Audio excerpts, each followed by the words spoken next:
Welcome back to another edition of the Rodcast. Got a lot to get into on the show today, of course. NBA Finals start up tonight. We'll get into breaking down game one of the NBA Finals between the Mavs and the Celtics. Also, there is some breaking news potential in the NBA.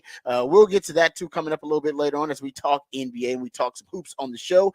There's also the college football playoff schedule has been released. We'll get to that news and talk about that. There is one I think weekends in particular that's going to be of interest, and we'll talk about that coming up in this segment. We'll also go behind the burnt orange curtain, talk some Texas football. We'll also get into some NFL news, notes, and nuggets. Something has happened. I believe now we have embarked on a new era in the NFL. We'll talk about that in Rod's rant of the day. Also, the Dallas Cowboys. Unfortunately, Cowboys fans, the Cowboys set themselves apart, not in a good way from the rest of the league. We'll talk about that too coming up in the 7 o'clock hour in the show. We also have plenty to get into. Texas softball, unfortunately, losing game one of the College World Series championship to the Oklahoma Sooners. Never good to lose to the Sooners, especially in a championship series. So we'll get into that coming up a little bit later on. We talk some Texas sports. There's also all your usual favorites. We have the what the facts, what the stats. There's also the topic for the big fat poll of the day, off the record, who said that. We're jam-packed on the show today. There's also some MGM odds I want to get to. National title odds, also Heisman odds I want to get to. So we'll dive into that too. So we got a lot to get into. Before we do, let's introduce you to the rest of the crew. He's one of the hardest working members of the ARN family. He's got a hustler spirit, period. Not sure what he's paid, but I'm pretty damn sure that he's underpaid. Ain't no 401k for this hustler, and he's a hustle man of many talents. It's our friend, co-host, and neighbor. We call him the Idealionaire on the show. He's got a lot of names. The real MVP is Patrick Davis, y'all. What's going on, Patrick? How you doing, brother? Doing good, doing good. Ready to kick it off on a Thursday. We got basketball tonight. I'm very excited for that. It should be a fun series, but I'm excited to watch some basketball again. I've been watching other things and trying to figure out what to do with my life now that basketball's not on all the time, and just happy to have it back. Just happy for. I know I got to wait till Sunday for the game too. But I'll take it for tonight. I'll take it for tonight. They trying to space it out for you, man. They try to give you as much time as possible. Look, but then, because if you don't, then it's gonna be over quick. You don't want it over quick. You want to make it safer. Yeah, but I've never been one that's been great at moderation. Just play it back to back. Let's go. Give it to me. I want to binge it. I want to binge. Yeah, from the binge generation. I get you on that. Yeah, no doubt. That's good point. Let me introduce you to my co-host. He's a proud alumni of DBU. He's got more papers than Dunder Mifflin and watches more film than Siskel and Ebert. He is the new Rod father of Austin Sports Radio, Mr. Rod Babers. Brother, I appreciate the intro as always. Yeah, we got a lot of different topics to jump into on the show today. And the news that I'm looking at right now says breaking news. I got Fox Sports on. It says the Lakers are targeting UConn's Dan Hurley. Yes, that is the breaking news late last night, early this morning. All right. It's that they're prepared to make a huge offer. Oh, because you got to say huge. Yeah, well, you got how you gonna pull them away? Yeah, I mean, that's not a coach that wants to necessarily walk away from a two-time national championship team. Yeah, you got to make him an offer he can't refuse. Yeah, you got to make him an offer that if it doesn't work out, he's okay. Yeah. He's okay with walking away.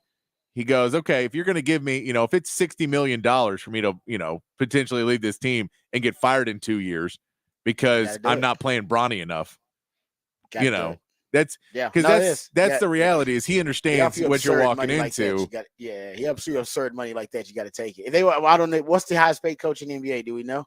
It's been around. I know Pop was it for a long time. I don't know if he still is. We got to figure whatever that figure is. You basically can. What do you think you're gonna add on that? Like a little 20% on top of. He's gonna be the highest paid coach in the NBA. There's no question, right? Whenever this goes down, if this goes down. And I just wonder what the price. Okay, so it'll be around $20 million a year. It'll be around $20 million. Okay, yeah. Because Steve Kerr, I believe, is making 17.5. So you figure about $20 million a year. About $20 million. Yeah. So and honestly, they might. Yeah, you're right. That's exactly. They got to go a little. They got to go over. That's a nice round figure. Yeah. And then all the perks with it too. I mean, I need access to the private jets. We need all that. Yeah, I mean, that's the Lakers can give you those kind of perks, and you're right. They need to make it worth his while. Where even if I guess the contract's got to be fully guaranteed, no matter what happens, because you're walking into potentially a situation that could be, it has a potential to be volatile if you know your style and your culture are not compatible with what essentially LeBron James wants to do. But they wouldn't bring him in if No. there And was going to so, be and some then, type of conflict. So no, and that's, you'll bring him in, I'm sure. And LeBron always has good intentions. I mean, the there's road to always, hell is paved with him. yeah, exactly. He always has very good intentions of, no, man, I want the best coach because I want to be coached. And then he gets coached and he says, okay, not like that, though. I want to be coached, but not like that. Yeah, no, No, I can see that about LeBron. I yeah, can believe until that. Yeah. until I tell you you're doing it wrong, I'm always right. Just remember, LeBron is always right. Just to give you a switch, the highest paid coach in college basketball is Bill Self at Kansas, and they're saying he's around 13. Okay. So you would All right, say so you would have to say if you go a 4-year, $20 million a year, like so 4-year, $80 million contract for Dan Hurley something for like the that. Lakers, something around that is pretty enticing when you say Yeah. to get that in college basketball, even as a 3-time champion, would be pretty much impossible to get. Oh yeah. Even at UConn, they invest a lot of money in basketball, but they're not investing money like that. Nobody's No, investing money and they like just that. paid Gino. So he may say, well, you paid Gino before me. It's a great Well, point. Yeah, they got two big time programs to worry about. Yeah, I'm with you. It'd be interesting to see if he decides to leave. I mean, so that's the breaking news. I remember it was that JJ Redick was like the front runner. Remember all this that for the last I 2 or 3 weeks or so, I think he still he's, might be in the running for it. But yeah. I'm glad now at least we're hearing more names. First, he was like the only name you were hearing for a No, while. and And we've heard, Mike Budd, but Mike Budd ended up in Phoenix. yeah. So you've heard a couple other names, and then they wanted Ty Lue really bad, but he's re-signed with the Clippers. They wanted to talk to Jason Kidd, but he re-signed with the Mavs. So they got a lot of their coaches paid first. Yeah. And Yeah, then Texas does that too when there's an opening. have with Alabama, Nick Saban. Big brand, big brands will do that. There's a domino effect. And so the Lakers, I think they were looking at JJ Redick, and look, they still may be. This may all be a smokescreen to say could be. Dan Hurley wanted $55 million a year. He wanted a 17-year contract. He wanted all these.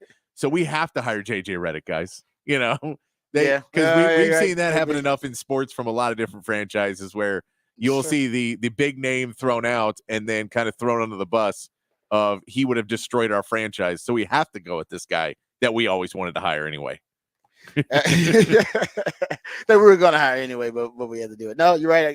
You never know because that came out of nowhere. But I do think in terms of due diligence, that's one for the Lakers. I'm at least glad that it's an option for them. All right, so that's the breaking news. We'll talk NBA Finals since we're already talking news. I'll talk NBA Finals on the other side of our horn headlines.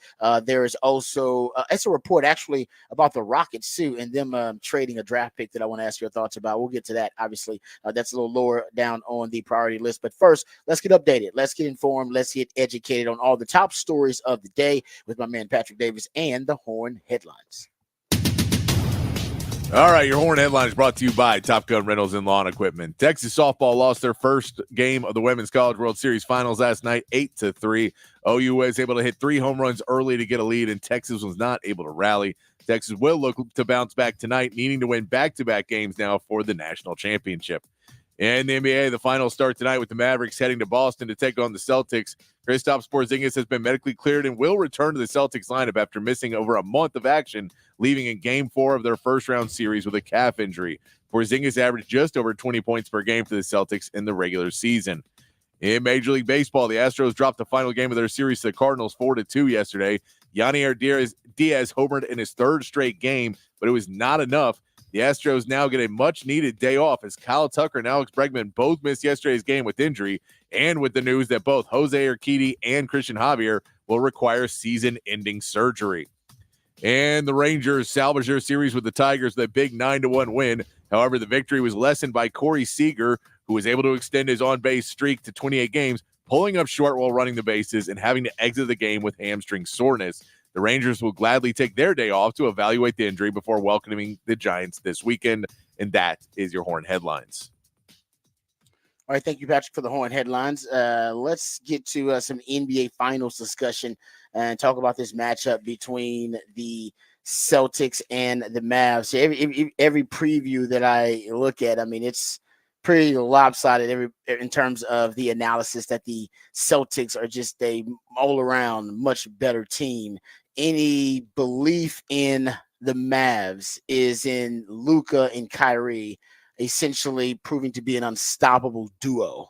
And the Celtics maybe not having an answer for it. I mean, that, like I said, and it's kind of wishful thinking because the truth is they'll be able to take away, or they should be able to take away one, Luka or Kyrie. And a lot of people are saying that I don't know if they're going to be able to stop Luka because nobody can stop Luka. And it seems like more the focus that I'm at least seeing is that maybe the Celtics are going to focus on stopping Kyrie because they've had more success stopping Kyrie. They know Kyrie familiarity wise a little bit more. And yeah, in terms of right now, they have two guys, whether it be Drew Holiday or Derek White, that have had success and are elite defenders on the perimeter, and that maybe the focus won't be on stopping Luka because, as we talk about, even sometimes we're going against superstar players. Sometimes that's a fool's errand to try to stop one of the best players on the planet. And Kyrie's also, a great player, but they have a better chance at thwarting, neutralizing him rather than Luka. And all they got to do is try to throw one of them off. And if they throw one of them off, then the Celtics, they already have a great chance of winning. But I think their chances of winning the series skyrocket if one of those two has a bad series or off series. Not even bad, off series. Yeah, and I mean, inefficient series. And that again is, when you try and blitz and double and overcompensate for Luka, it does open up other players. And it allows PJ Washington to have a 20-point game. It allows Derek Jones to be able to get up 15 points in a game. It allows Derek Lively and Daniel Gafford to have extreme impacts in the game, and not to mention Kyrie Irving. And so it is. If you just say, whoever it is, look, you're going to get on SportsCenter and everywhere else, they're going to clown you because Luka's going to clown you for 4 games or 5 games or 6 games, however long it is. He's going to clown you. And so there's going to be highlights of you looking like an idiot because everyone who guards him looks like an idiot. So you're just going to have to deal with that, but we're going to spend time to make sure everybody else is covered fully, and he can't beat us by himself. He needs a team around him. So if we can slow down Kyrie Irving, if we can, if we cut that part of the head off, then now all the other pieces start to fade away a little bit more. And Kyrie, once he loses confidence, starts passing too much. And now when we get him to overpass, that's where we can start turning it into turnovers, and we can get the ball. We talked about it yesterday. A big plan, a thing that teams like to do with the Mavs is get passes to stars before, or to other players, get past the stars to pass the ball before the other guys are really ready to score. So they have to make another decision. They have to make a pass. You put the ball in Gafford or Lively's hands, and they have to pass the ball back out. And that's an easy way to get turnovers. That's an easy way to get a stop because the offense kind of grinds to a halt at those times. So, I think they're going to try that. Now, I think they'll try a bunch of different looks. I think you'll see that they will try and go after Luka at points as well because you want to get that big run. The Celtics love to get a nice big lead because they know they're going to take time off during the game. They know they're going to have moments where they maybe underperform and get distracted. And so I think that they will try to, at points, if they slow everybody else down, then go after Luka. But it wouldn't surprise me if very early on, they try to put the ball in Kyrie's hands and then stop him. So maybe, a quick run at Luka, maybe full court press on Luka, get the ball into Kyrie's hands and then back off of Luka and see if you can get in his head early in the series and try and mentally take him out of it a little bit more.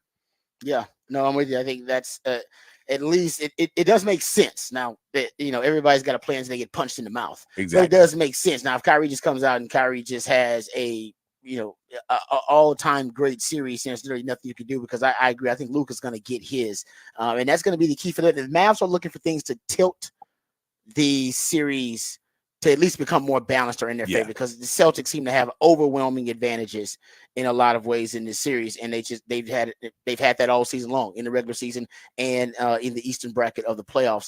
So what are the things that could potentially tilt it? 3-point shooting, right? 3-point shooting. The Celtics attempted and made more threes than anybody else in the NBA, and that trend has continued in the postseason. The perimeter defense of the Mavs, how do they, how do they defend the 3-point shot? What is their, what is their process? What is their game plan to try to limit the 3-point shooting? They definitely have one, because that is part of the offensive identity of this Boston Celtics team. In the basically from February to basically a deadline, around and to the end of the regular season, I believe the Mavs opponent shot around 36% from 3-point range, and they've been really good in 3-point defense in the playoffs. That's going to be one of the keys so far. I mean, you look at it, the Celtics have been great from 3-point range. They've had a couple of games where they've been off, and if they're off, the whole offense is inefficient. Yeah. No, I mean, I think that's for, if you're the Mavs, you have to play odds at points and kind of figure out who you want to get the ball. Overcompensate a little bit on some other guys, overcompensate on Tatum, overcompensate on Brown a little bit more, and make Derek White and Drew Holiday beat you. Make Al Horford, if he's going to be shooting threes, Porzingis coming back off of injury, make him make threes. You want to try and make the rest of the guys make those. Now you're going to try and, defend everybody, but whoever Luka's on, that's where the ball is probably going to end up going, because Luka will play off more help. Luka is one who gets distracted more on defense and doesn't necessarily, he goes for steals. He doesn't necessarily play solid, which what you really, really need from everybody in a series like this with 3-point shooters is everyone to constantly be aware where the ball is, where your passing lanes are. Jason Kidd's done well. The Mavs have historically done pretty well playing passing lanes. So you have to be able to play those two, try and get turnovers, try and get them to speed up a little bit at points where you're allowing them to throw the ball around a little bit, but you want them to keep making passes, because the more passes they make, the better odds of a turnover. Even if it does lead to wide open shots, you still have to play those odds in a series like this, because you're going up against a team that has 6-7 guys who can hit threes on you. And you just have to consistently try and, guard as much of it as you can with the spread out court, and then still stay at home for when Tatum and Brown start driving to the bucket, and when, and Derek White will do it some too, but when they start going to the bucket, that you have a Gafford and you have a Lively that can kind of stay inside on you sometimes too and get blocks and stop the rim. It's just a tough assignment. It's why the predictions are pretty lopsided to the Celtics, is because even though the Mavs have been playing good defense, they've played against teams that have offenses that are somewhat flawed, and offenses that do not have, where you say, even Minnesota, Rudy Gobert can score a few points, but you're not really worried about Rudy Gobert scoring. Yeah, you got one offensive liability out there. He's not really and so Mike Conley's a good player, but Mike Conley's also not going to put up, he doesn't, at this point in his career, he's not putting up 20 in most games. So you're not too worried about him. So you're more worried about a couple guys. Whereas on the Celtics, if Drew Holiday hits his shots and if Derek White hits his shots, what are you going to do? Because now you have to guard everybody. And if you have to guard everybody, it means you're putting Derek Jones and PJ Washington on one-on-ones against really good players. And, that's how those guys both get 30. The rest of the team hits a few threes and they put up 115, 120. And I don't know if the Mavs can put up 120 against the Celtics over and over again. So you need to keep the score around 100 if you're the Mavs. You want to keep it as close to 100 as you can, because, that's where you're going to be playing to try and get, you're against this offense or this defense of the Celtics. You're probably only going to be able to put up 110 is probably around your max. Maybe they'll have a really good game, but I think 110 would probably be, if you were going pretty fast and Luke has a really good game and you get another star out there, you could probably get to 110. But the Celtics we've seen this postseason had been able to put up 120 pretty easily. Yeah, it's because that 3-point shooter's been on. They've attempted 40 or more threes in half of their postseason games. Yeah, they shot themselves out of games too. You can get them if they're not hitting, if the long layover hurts them a bit, if Porzingis comes back in and starts jacking them up, but he's a month off, he starts missing some. That's your best case scenario, but you can't count on that in an NBA Finals. Nope. Totally agree with you. On the flip side of that, for the Mavs, I think another thing that could tip the kind of tip the scales, at least to be balanced. I don't know about in their favor. They'll be in their favor. They're going to stay an underdog in this series no matter what, unless they win the first 2 games. But one of the things that has been common, if you will, in the Boston losses. The 20 losses have come in games where they've allowed an offensive rebounding rate of 30% or higher. That could be one of the random Yeah. factors that could tilt the scales back in Dallas's favor. Dallas, the Mavs have recovered nearly 30% of their offensive rebounding opportunities in the playoffs. That's got to be. Is that possible? Because it's still the Celtics still got guys obviously that can bang the boards. But with the size the Mavs have brought on, could that be something against this Celtics team that could also tip the scales or tilt the scales? I should say 100%. But that's a trade off. The more you go for offensive rebounds, the more transition points go the other way. So going for offensive rebound, they're basically offensive rebounds kill streaks, and they kill teams being able to go on big runs. Because if you offensive rebound, it slows the game back down. It makes the other team have to play defense again. It makes them have to, they think they're about to get a fast break, and then all of a sudden you get the ball back and you take it back out top, or you get 4 shots and you hit the 4th one. Those just kill runs for other teams.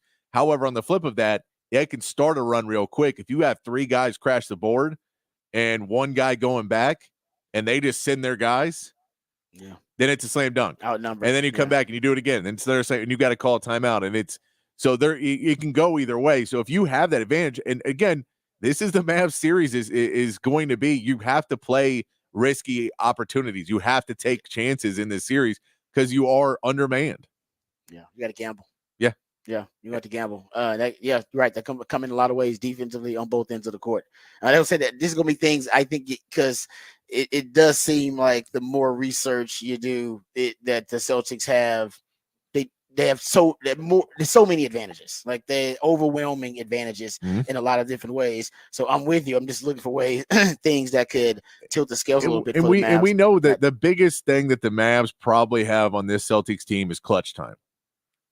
That the Mavs have been really, really good in the playoffs in clutch time. And so if you get there, we know the knocks on Jason Tatum. And Jason Tatum, I'll give, like, as much as I talk bad about him and everybody else, it's about one specific thing. Jason Tatum has an ability to do something that, when he wants to be Kobe and everything, he does something more like Tim Duncan, which is, I've seen that guy put up 35 points in a game, and I had no idea how much he was doing. You look at his stat line at the end, it's like 35, 7, and 8. And you're like, I didn't realize he was playing that well. Like, you know what I mean? He does those games that they're just not spectacularly fun to watch or something where you blow it up. Tim Duncan was that guy that you wouldn't realize that he had 35 points in a game, and you look at the box score at the end and go, he carried us, and he did it without looking like he was at all. Tatum does that at points for the Celtics team. The problem is in clutch time, he passes up the opportunity and doesn't demand the ball. That's where the critique comes in for Jason Tatum more, is that he doesn't demand the ball, even though he is the guy. And Jaylen Brown demands it more. But, he is a guy that you will see in this series that he can come out and, he will, throughout the game, he'll get his. And he'll play very well throughout the game. It's getting into those clutch moments for the Mavs where you have a guy in Luka and a guy in Kyrie who both are fine with the ball being in their hands. They understand passing it. They trust their teammates. They're ready to make that big play where they're not thinking every time it comes down to it, well, I have to get the ball and take the shot, or else they're going to say I'm not clutch. Also, I don't want to demand the ball because Jaylen Brown wants it. Also, everyone wants to shoot the ball, but I don't trust my teammates to take the right shot. And the Mavs are just better in a lot of those scenarios in clutch time, but you have to get there. And that's the problem with this Celtics team is in a 7-game series, how many times can you get to clutch time? And then can you be 100% in clutch time? Because the Celtics aren't terrible in clutch time. Yeah, they're pretty good too. Yeah. And if you say there's going to be 1, probably 2 games in this series that the Celtics just run away with it because they have that capability, because they have that, what the Warriors did years ago, where they can put up 40, they can put up 50 in a quarter, and even with your good defense and everything else, if they just get you on a tear and it just gets out of hand. Then it gets out of hand. They got defense because their D is also elite too. Yeah. And so you figure that'll happen at least once, probably twice in the series. So then you say, out of the other 5 games, can you get it to clutch time in 5 of those and win 4 of them? That's how I'm saying the margin for the Mavs is much smaller. And maybe they come out and just show everybody up again, and Kyrie and Luka go show everybody up, and there's no answer for the Celtics defense. That's a possibility, because I didn't expect it against Minnesota as bad as it was at points, that there was no answer at points. But if you just look at it of what's been done so far in this playoffs, the Mavs need it more to get to crunch time and get to clutch. And that's where you say you get it 5, maybe 6 times in a series, and you have to win 4 of those, where it's coming down to just hitting shots and playing tight defense and not allowing them to get a shot. Yeah. That's why it's so difficult for the Mavs to win the series, is because no one really expects the Mavs to run away with any of these games. And they may, but no one's really expecting that. No. The Mavs win. Everybody expected to be tight, and Yeah. the Celtics could win. Celtics could win a game, whether it be tight or they could win by, like you said, kind of pulling away from the Mavs. Yeah, they could, I mean, you could easily see a 125 to 105 game where at the end the Mavs kind of pull it back in, but it was never really that close.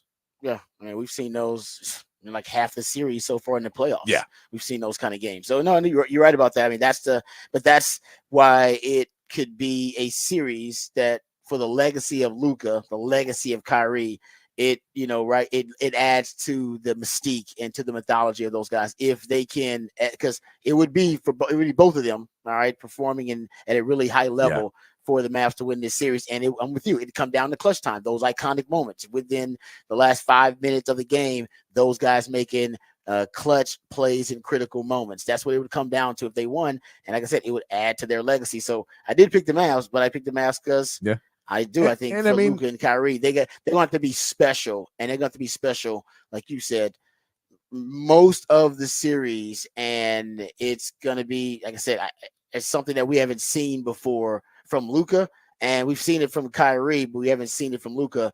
And I think it's in Luka, and we've seen it from Kyrie, and we've seen with Kyrie and LeBron be the underdog, the ultimate underdog to a great team, and able to find a way to win. And I'm hoping that's what we get with this Mavs squad. That Cavs squad wasn't a great team. I mean, they just had and that's, a great core of stars. Yeah, and I mean, and you just say you'll probably see a lot tonight of when adversity hits the Mavs. What are the responses of Kyrie and Luka? When the Celtics go on a run and Celtics fans are chanting or screaming and court lights are screaming awful things at them, and they know they're getting beat for the moment, are they able? And maybe they're not getting the calls they like, and all that pain that they were feeling, and they felt like, okay, we're getting some rest, we feel a little bit better, and my knee doesn't hurt so bad, and all of that pain comes back, and all of the hatred from the Celtics fan, and all of that happens, and you're down 10 points. Is your response to yell at the refs? Is your response to start jacking up shots and not caring as much on defense? Or is it to hunker down, focus on what you're doing, smile and laugh, and have fun playing basketball and try and fight your way back in the game? You're going to see that tonight at some point, and how they respond will tell you more of how this series can go and how much the Mavs are a real contender in it. Yeah, I mean, how often are we going to see the old Kyrie Irving video of him stomping on the logo? A million times. Leprechaun. You're gonna see that a ton. Yeah, I mean, but you're right about that, because Kyrie, listen, he's mature now. He's been going great, but that's going to be a hostile environment for him. It's going to be the emotional environment, and he's, I think, 0-10 the last 10 times he's played Boston the last 10 games. And Boston fans are going to be obnoxious and yelling crazy stuff. And if he struggles early or mentally is a little bit distracted, I mean, he's gonna have to. That maturity is going to have to find a way to still be a leader on this team in that environment, because the young guys, they're not going to know how to respond. They're going to look to Kyrie. They're looking to Kyrie and Luka, and Luka's going to look to Kyrie because Luka's like, hey man, I ain't never been there before. I'm a baller, but you're the only one who's been there. So Kyrie, I'm with you. Kyrie's response is gonna be huge, and it's not. Series. It's like the chant of Kyrie sucks or F Kyrie or whatever else you hear from the Boston fans is not what concerns me. What concerns me is them talking about Kyrie's family, saying derogatory terms to Kyrie, the types of things that players now are getting more upset and be like, kick that guy out. And when the Boston arena doesn't kick them out and doesn't care, and then after the game, they'll retroactively, the NBA will say, well, you can't do that. You have to be able to just go, okay, I get it. It's Boston. They're going to do that. We know Yep. that. There's going to be a few people here in Boston that have no problem saying the N-word in public. Things you can't control. And we can't control that. And I Yeah. can't get mad at it because it's the finals. And if I let one dude who knows how to push my button, and I cost my team the finals because of it, and I get it's offensive, and I get the guy should get thrown out. But you can't allow your team to be bad because someone's saying something like that, because that's what they're doing it for. Yeah, because you don't have that kind of margin for error. Yeah. Yeah, you don't. Like you, even the slightest distraction for you, that's it. Yeah. That's game. And that's you are one of the two guys that has to exactly. be on. And that's what it is, life isn't fair. You're going to have to deal with it. And we know that's what Boston has brought before to the table. No, and every sport boss has been known for stuff like that. Yeah, So it is what it is. You know what it is going in, and he's been called worse. So yeah, and you were there once. You were on that team, so Yeah. you get it. You know that, and I agree. Going in, you should have you should be able to rise above it. And I think if you can do that, man, Mavs got a better chance. All right, good stuff there. We'll come back. We'll get to some Texas football discussion. Go behind the burnt orange curtain. Been doing some research on one of my favorite personnel groupings for Sark. I think you're going to see it more this season. We'll talk about that a little bit. Also, Quinn Ewers' Heisman odds. We'll dive into that a little bit. All that and more right here on the Rodcast featuring Patrick Davis on Lifetime Longhorn. Rod Davis coming back on the horn.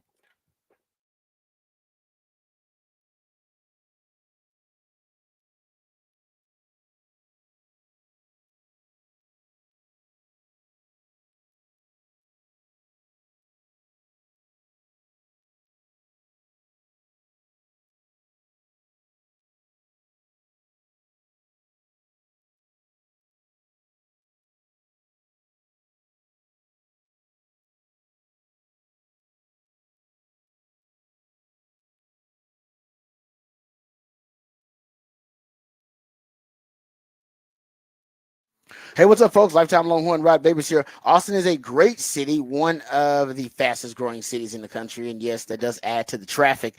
But aside from the traffic, Austin is still awesome. And as the city continues to grow and thrive, so do our friends over at Ironworkers Local Union 482. Many of the iconic landmarks that we love in this city that we hold dear and cherish were actually built and constructed by the skilled craftsmanship of Ironworkers Local Union 482, like the Pennybacker Bridge and DKR Stadium. And right now, the folks over at Ironworkers Local 42 are constructing another big project right here in Central Texas. They're hiring over 3,000 people. They're actually offering competitive wages, competitive benefits, a pension plan, even offering training for unskilled labor through the apprenticeship program. So if you're looking for an exciting employment opportunity or a refreshing career change, or maybe you want a new challenge, or you want to feel valued by your employer, you're going to become a valuable member of this prestigious organization, Ironworkers Local 482. And right now it's the perfect time to do it. You can take pride in the type of teamwork and craftsmanship that helps shape the future of our great city. And it's pretty easy. Just go online to apply at ironworkers482.org. That's ironworkers482.org.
All right, welcome back to the Rodcast. Time to get to some Texas football conversation, going behind the burnt orange curtain here. Well, I meant to get to this the college football playoff schedule that had been released, but we were deep into some NBA conversation. But the college football playoff schedule has been released, and it's going to basically be a month of games. It's going to go from Friday, December 20th to Monday, January 20th. And the weekend that we have been talking about where they're going to go head to head with the NFL, they tried to avoid the NFL. They tried their best to avoid the NFL. They didn't have any games on Sunday. And then once the NFL is done with its obligations on Monday and Thursday, they had some Monday and Thursday games on their playoff schedule. But the reports are they talked to the NFL about Saturday, December 21st, which is the conflict where college football's playoff is going to go head to head with the NFL, because they wanted to avoid it, but the NFL said, listen, man, we take over your Saturdays when you're done. We've been doing that forever. All right. Now that you want to expand your playoff, doesn't change what the NFL has been doing now for decades. College football is over. We take over Saturdays. I always say the NFL is all about they're all about real estate on the sports calendar. They treat it like a monopoly board. They want to own the most valuable real estate. So they own Park Place and they own Pennsylvania Avenue and Boardwalk. They own all that, but they're always trying to snatch up other little pieces of real estate on the sports calendar. And that's what they did to college football. College football was done with Saturdays. It's like, hey, they done with Saturdays. Let's take Saturdays too. All right, we'll take Saturdays. And college football now expanding their playoff. And by the way, they're going to expand it again. So this is not the end of these head-to-head battles they're going to have with the NFL. And the NFL said, we're not budging. And college football said, well, hey, man, we're moving forward. This is our college football playoff. You're going to have two of the best games in college football of the season. Saturday, December 21st, noon. They have a noon kickoff, and they'll have a 4 p.m. kickoff. These are Eastern times. So our time. It's going to be different. But it's Saturday, December 21st in the NFL. Those are the two games. By the way, I'm hoping the Texans but I'm hoping the Longhorns don't play in this game, because the Texans are playing. The Texans are playing at Kansas City, if I'm not mistaken. Right? Yes, is that at noon. And then there's Pittsburgh at Baltimore at 3:30. And they're basically going head to head with those games, because that's noon and 4, so they'll be on at the same time. So we'll see. I mean, I said I'm praying it's not the Longhorns playing in one of those slots, because then, or at least the Texans slot. And the Texans will be the early game, if I'm not mistaken. Is that the early game or the later game? Yes, Texans are the noon game. They're the noon game. So I'm just praying the Longhorns are not that noon game on that college football playoff. I don't know. I don't really want them. I don't want them later. I don't want either one of those, because then I would have probably doing pregame before that. So I'd still miss the Texans game. So I don't want the Longhorns playing on that noon or that 4 p.m. slot. I don't want to put them in prime time. That's good. Put them in prime time. There's going to be 3 games on Saturday, December 21st for college football playoff. There'll be a noon, a 4 p.m., and an 8 p.m. Put Texas in the 8 p.m. if they're in there. Put them in the 8 or they can play in. I believe there's the college football playoffs are also on the 20th, right? So you can play the day before too, right? Yes, there is. You're right. There's a Friday, December 20th. There's one of those. So there remember, and those games are going to be on TNT. I forgot to tell you that too. Though that noon and at 4 p.m. Those are those 2 TNT games. Okay. So I know there's a Friday. So you can go Friday. You're right. Or you can go Saturday night. Friday. That'd be great. The Friday or the primetime Saturday would be great. Yeah. Either one of those other ones are really gonna. I had my buddy send me the list. Field Yates tweeted out though that between December 19th and January 20th, there is almost nonstop like good football. Oh yeah, you got playoff seeding on the line in the NFL. It starts playoffs. Yeah, it just starts on that Thursday of 12/19 with Browns and Bengals. And then rolls to January 20th with the national championship. Wow. That is great. That is a heavily packed. I can send you the tweet. It's like 30 days and 20 days in there in a month. Yeah, you're right. 20, 25 days in a month that have football on it that are big games. And yeah, because after that first round in the playoffs, that quarterfinals, they got games on Tuesday and Wednesday. So you'll get, because they're trying to avoid the NFL. Like, well, hey, we don't want. And then you also throw in that NFL is playing on Christmas, so that adds more days in. It's there's so many days. It's going to be fantastic. And I'm assuming, I mean, you have the new format. I mean, it's obviously going to be different, but then you have bowl games in there too. So we haven't counted bowl games. Well, yeah, right? But we're talking about good football. Well done, well done. But yeah, I mean that's a football that's a sports gasm. If you're a It football is. fan, right No, there, that is that like is I'm a basketball fan. The finals are happening. I still my buddy sent me that. I was like, I go there right now. right. That is a That's great stretch. amazing. Whoa, that I didn't even realize that. Yeah, you throw the bowl games in there. That is wow. That's gonna be a lot of ladies upset because they may not get anything done. It's like, oh, I thought football was just on the weekends. Like, Hey, no, are baby. you Now we got it on Tuesday when are you and when are Wednesday. you gonna hang the lights? We ain't hanging the lights this Right? year. Hey, that stuff gotta wait. We got We get football every you get damn it day of the done week. before the 19th, or it's not getting done. Seriously. Oh yeah, somebody warned the ladies about this because women are very aware of the sports calendar, so they know that's why Valentine's Day fits perfectly. It's like, all right, now football season is done, and NFL is going to expand their calendar. They're going to just roll over Valentine's Day and roll into That's now you got college football playoffs on like Tuesdays and Wednesdays, and your woman's not aware of that. She's gonna be like, all right, we're gonna play in something. I just say like, no, I ain't doing no. I gotta watch the game. The game's on. What no. game? The That's game. hey. You just better The hope game. Taylor Swift makes it with Travis Kelsey through January. Get you a little bit more Seriously. slack. Man, that sports calendar just got really sexy right there right at the tail end. That's beautiful. I did not realize that. Okay, good stuff. All right, let's talk a little bit about my. You know what? Let's hit the Quinn Ewers. I'll say the personnel group because that's a little bit of a deep dive. I don't want to. I don't want to do a quickie when I want to get into some foreplay and I want to do it right. All right. So let's talk about Quinn Ewers and the latest Heisman odds for my man Quinn Ewers, and this comes from BetMGM. It's John Ewing. I get it from John Ewing. Does a great job. But BetMGM, they got the college football playoff national championship betting odds, and they have the odds to win the Heisman Trophy. So they have now Carson Beck at plus 750. He has the best odds to win the Heisman Trophy, but then it's Quinn Ewers, second best odds, plus 800. Ahead of Dylan Gabriel at plus 900, Jalen Milroe at plus 1,000, Will Howard. Man, Will spill the pill Howard, man. He there's a very Cliff Kingsbury like feel to his career. He's kind of stumbling upward. He's like kind of Yeah. like he's failing forward. I always like to call like I don't understand how he is. He's the starting quarterback at Ohio State. I'm like, how did that happen? He didn't even win the job at K State. He's like, how did he end up being the starting quarterback at Ohio State? Yeah, Man, that's Avery amazing. Johnson was beating him out. Yeah, that's what I'm saying. Like, what? And he's now he's gonna go to Ohio State and win a national title, compete for one. Well, I like Will Howard, but I'm just saying. let's put it this way: if he can't Strange. make it work with these wide receivers, you can't make it work with Ohio State wide receivers. Seriously, if Chip Kelly's your And OC, Chip Kelly. Chip Kelly's your OC. They got one of the better running backs. No, they're loaded. Really, one of the only weaknesses of the team is how Will Howard's going to play the uncertain. Yeah. But we know that Will Howard is kind of boom or bust. So when he's booming, he's booming. Yeah. But sometimes you get the bust. He better be So booming against Michigan, or else he's gonna get some hate.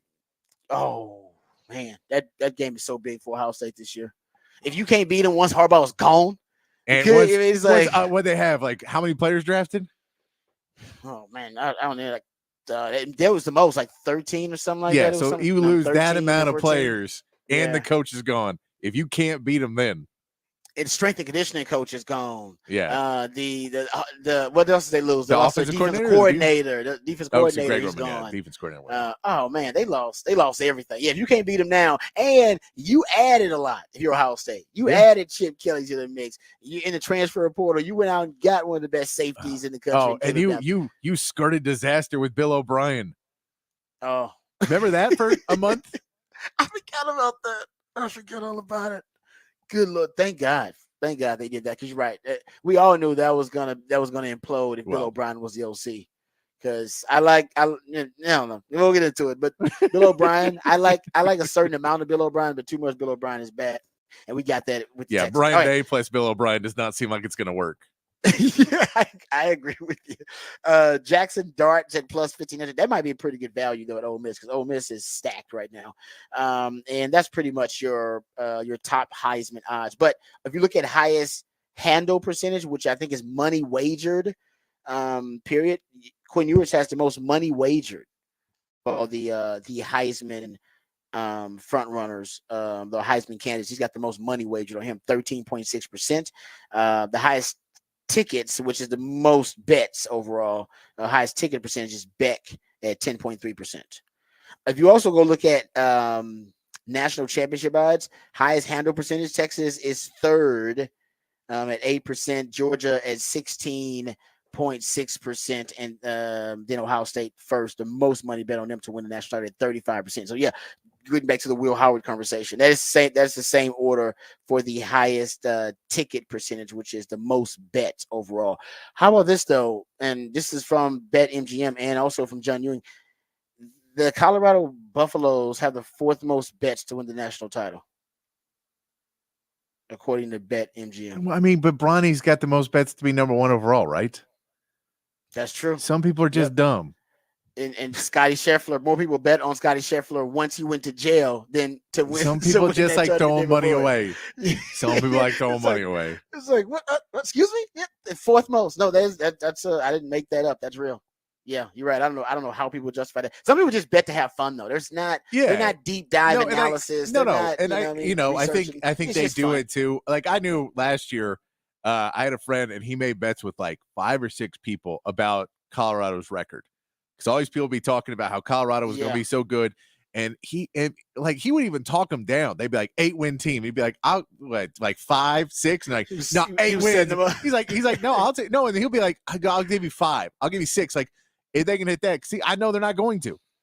Like this is not a Colorado team that was going to win 8 games or even 6 games. We knew they weren't.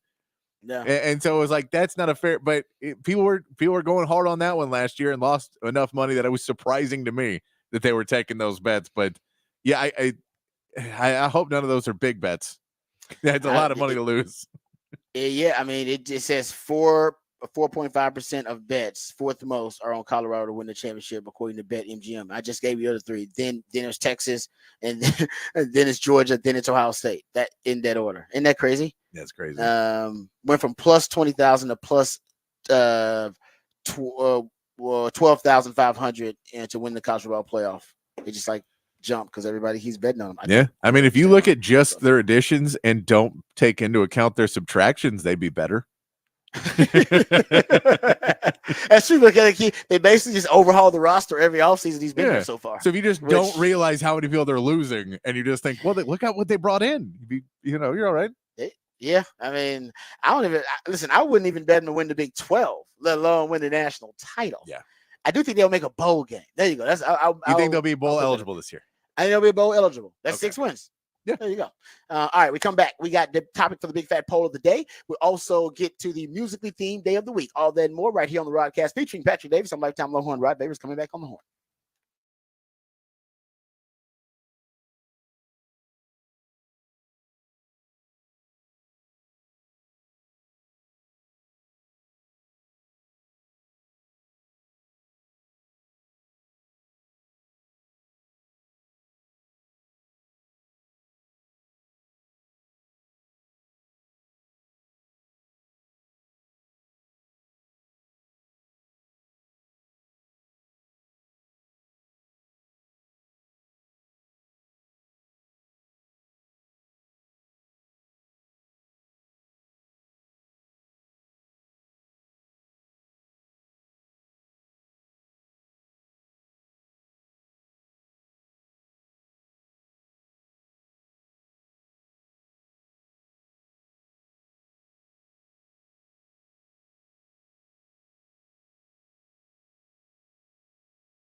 Back on the Rodcast here on a Thursday, which means it's a new theme Thursday where we play music based on a theme I'll pick every week.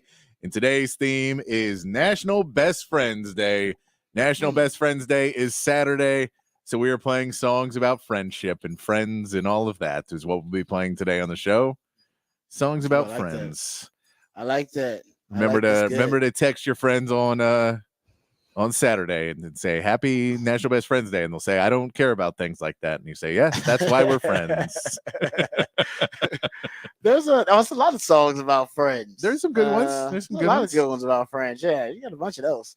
I like that. All right, good theme as always, my man Patrick. Let's get to the big fat poll of the day today. Text lines open 512-447-3776. Patrick's big fat poll of the day on the Horn.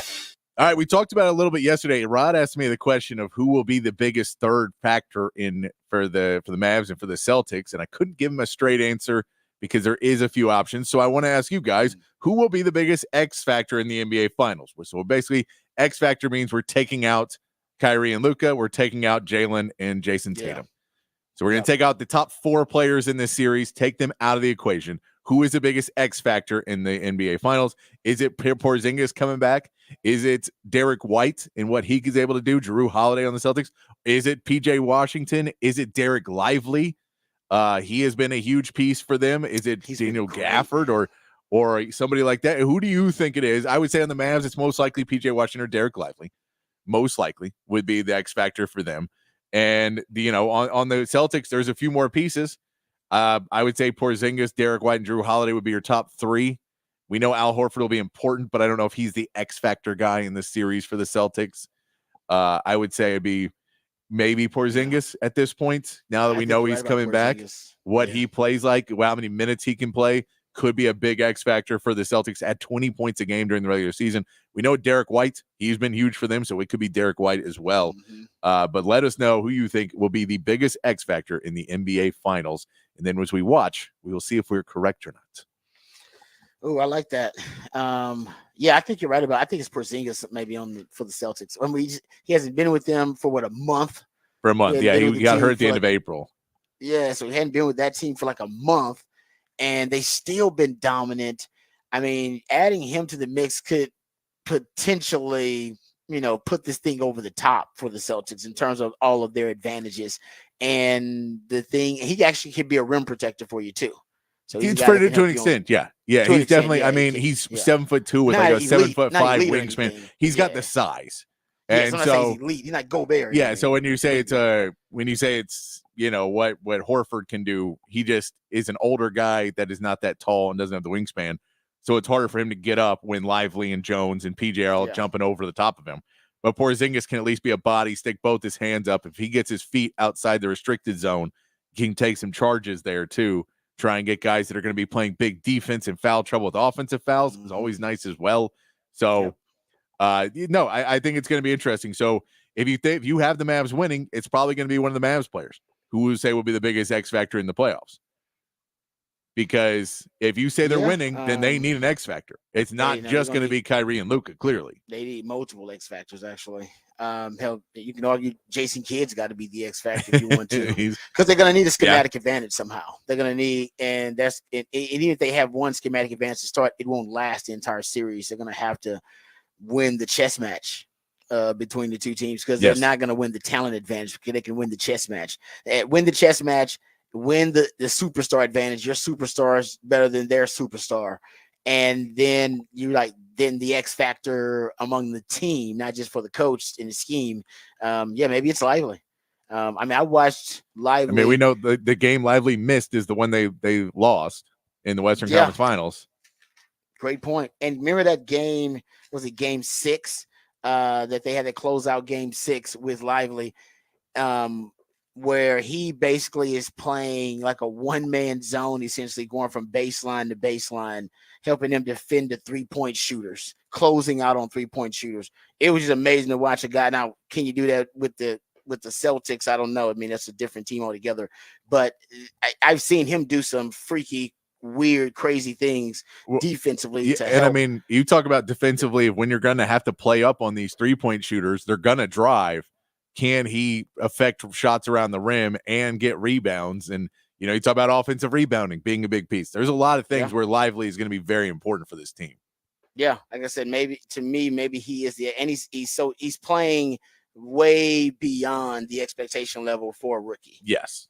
Rookies aren't supposed to be playing. But I'll throw in there, PJ Washington has to guard Jason Tatum. PJ Washington has to hit threes in this series. He's going to get those corner threes. If he hits threes, it changes the complexion of everything.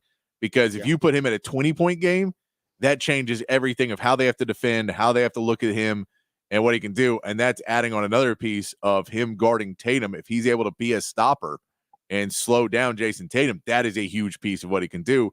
So he gets a little bit less of it because I think he's, he isn't, he's going to be in a situation where he's supposed to achieve some things. Whether or not he does is more the question.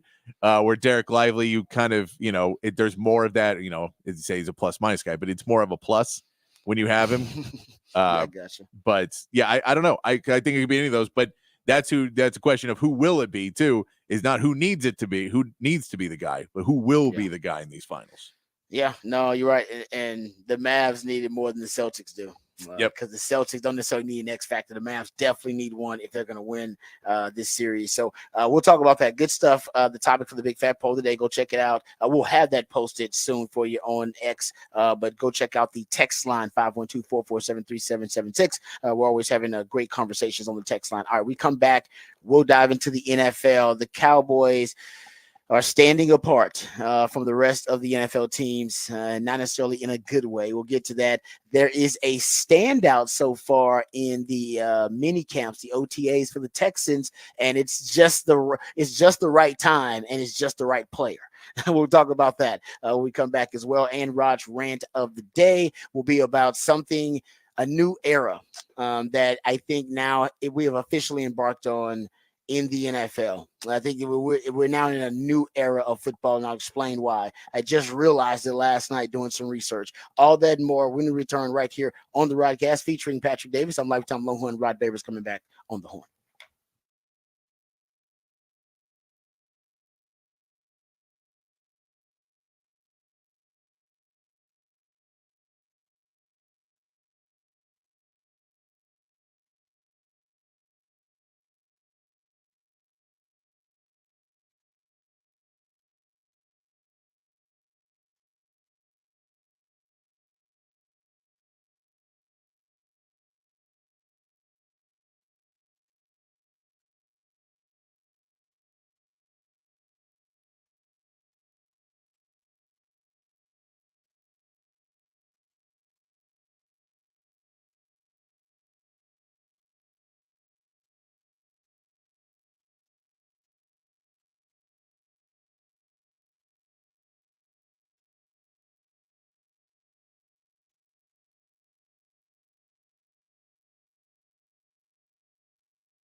Welcome back to the Rodcast. It is a new theme Thursday, and my co-host, the ideal Patrick Davis, always comes up with the musically themed days of the week. And today's new theme, only new theme Thursday, is about you say National Best Friends Day or National Friends Best Day? Friends Day. National. And when is that? Saturday. Today? Saturday. Saturday is National Best Friends Day. All right, so it's celebrating all the friendships out there, all the songs reference friends, BFFs, and celebrate them, which we're doing today. So I appreciate my man Patrick with the new theme Thursday. Also, Patrick comes up with the topic for the big fat poll of the day, which you can get into that discussion on the text line 512-447-3776. But Patrick, let the people know what the topic is for the big fat poll of the day. Big fat poll of the day today. Who will be the biggest X factor in the NBA Finals? I like that. I'm going lively for the Mavs. Going lively. It could be PJ Washington too. I like your PJ Washington one for the Mavs. I'm going to just pick one for the Mavs. If I'm picking one for the Celtics, I think Kristaps Porzingis coming back. I don't know how much he's going to play, but he provides some rim protection, but also ability to stretch the floor. Yep. Could make life really difficult defensively for the Mavs, trying to solve that equation with him out there, kind of the unicorn that he is. And yeah, there is, we know there is some background there too, because Porzingis was he traded in 2022? They traded him to the Wizards. I feel like it was longer. I feel like that was longer. I feel like that was further in the past than 2022. But I think they traded him in 2022, right? Porzingis. I believe so. Yeah, because he went to the Wizards. That's why it feels like it was further in the past, because he went to a different team and then ended up in the Celtics. Celtics. Yes. Yeah, but it was just 2 years ago. I mean, it wasn't. Yeah, no, it's not like no, I mean, because there was a point where there was Jalen Brunson, Porzingis, and Luka on the Mavs. And that was the Mavs team that they didn't keep together. Like their core. Yeah, that was. And they said it wasn't going to work, and they kind of pushed it off. And keep in mind, Porzingis is 28. Brunson is now in his realm, and they could have got him on a great extension. And Kyrie's got him to the finals. Like, it's working. Yeah, it's good. It's what they're doing right now. But yeah, that was they moved on from that one pretty quickly. And, luckily they've been able to bounce back. He wanted to sign there. Things unraveled, and then ultimately I think he was interested. But he admitted that no, he was ready to sign. The Mavs could have got him early and got him on a discount, and the Mavs were reluctant early. They didn't know if they want to commit to him. And I get that. I mean, but now he's definitely a star, a rising star with the New York Knicks up there, and I think he's happy up there, no question about it. And the Mavs are happy, so hey, it all worked out for everybody. All right, so there you go. We can check that out. On the text line, excuse me. You can check out the question for the topic for the big fat poll of the day. Who is going to be the biggest X factor in the NBA Finals? We'll get back to previewing the NBA Finals. The breaking news in sports is that the Lakers are reportedly targeting Dan Hurley as their next head coach, the UConn head coach. They're reportedly targeting him. Patrick and I talked about it earlier. We're definitely taking an offer that he can't refuse. They have to make him an offer that he can't refuse for him to leave UConn to go to the Lakers. And I mean, the Lakers can make that offer. I like the move. I mean, I'm not saying that it's going to happen, but I do like the Lakers are doing their due diligence. Seems like the reports were they had zeroed in on JJ Redick. Not there's anything wrong with the JJ Redick thing, but I'm glad that they're pursuing all options. Just try to get the best possible candidate, whoever it is. No, what I like about the Dan Hurley offer is if you do keep him, if you sign him long term, and you say this is a long term project, and we understand that LeBron is going to move on soon. Great point. And so we understand that, and this is more a hire for. We think you can win now because you're a winning coach in college. But we also think you're really good at player development, and you can build us going into the future once LeBron's gone and get our younger talent ready to go. And this is a forward-thinking move in that sense, where JJ Redick may be we think you could be a good coach for a lot of talent, but we don't know your player development at all. That's a zero. We don't know what that could be at all. And then we don't know if you're going to be a guy who's maybe more of a scout for us and maybe moves up in the office and isn't coaching in a few years, and we have to hire another coach. We don't know what that situation is versus Dan Hurley, where you say we feel fully confident in a rebuild with you as a head coach, and we feel fully, we're confident in whatever your situation is, and then we can bring you in some players that'll want to play for you. Yeah, no, I actually like because I like the way Dan Hurley thinks as a coach. We played several pieces of audio from Dan Hurley on the show. One was him talking about how he studied college football to learn about creating space and spacing. And remember, we also heard the clip of LeBron, speaking of talking about how Eric Spoelstra did something very similar, I think, with Chip Kelly's offense when he was with the Miami. He's still there, but when LeBron James was with the Miami Heat, it just shows you that coaches who are willing to think outside the box. Dan Hurley is one of those types of coaches. He's a great culture guy, great basketball pedigree. He's got basketball in his blood, in his bloodlines. The more I think about the move, especially the point that you just brought up, that this is a move that could be for the now and the present and the future for the Lakers in terms of rebuild the post-LeBron era, which is going to be tough for any organization to navigate. He might be the perfect one to help you do it. So like I said, I don't know if they can get it done, but I like the thought process behind the move. And I'd say you're signing him for probably, I'd say 5 years. You're probably he's gonna want guarantee. He's gonna want security. So, I mean, this could be that deal. I mean, it wouldn't surprise me a deal of 6 years, $100 million, which is a huge deal, but that's under the $20 million a year. So you're getting him less than you're paying $20 million a year, which is kind of where you have to be otherwise. But you give him a number that number is staggering. Yeah, you know what I mean? He's like, damn. Wait, he feels I can't turn it down, guys. You're telling me I'm going to make $100 million. I'm gonna have to coach at UConn for another 10 years to make that, and I'm getting it guaranteed. I get fired in 2 years from UConn. Yeah, you kind of do what Liv did, and it's like, listen, all right, man, I can't turn this down. I'm not gonna make this much money in 15 years playing golf. I gotta take this money. You gotta kind of make them that kind of offer. And I'm with you. I think hovering close to $20 million. What'd you say the highest paid coach is? Steve Kerr is 17.5. Okay, and that's also like Steve Kerr, Popovich, all those guys also are part of personnel decisions. So you add that part stuff in, which it would take him a little bit longer to get into that world. So subtract that from it. So then you put him at maybe like 15, 16 million. Yeah. Still got to wow him though. You got to wow him. And you're going to want him to be involved in personnel decisions in soon enough. Maybe you escalate it. Maybe you started low and escalated. Maybe it starts at one point his first year, and then by his third year, the thing. 6 years, $100 million is around 16 million, where you'd start about 15 and then would escalate as it goes up. So 14, 15 is beginning, and it goes up throughout the years. But around 6 years, $100 million would be a guess where I figure he would walk away for that. Nice round figure, and go back to wife and go, babe, it's 6 years, $100 million. We getting it all. Yeah. No matter what happens, they fire me in the third year, I'm getting it all. Yeah. It's worth it.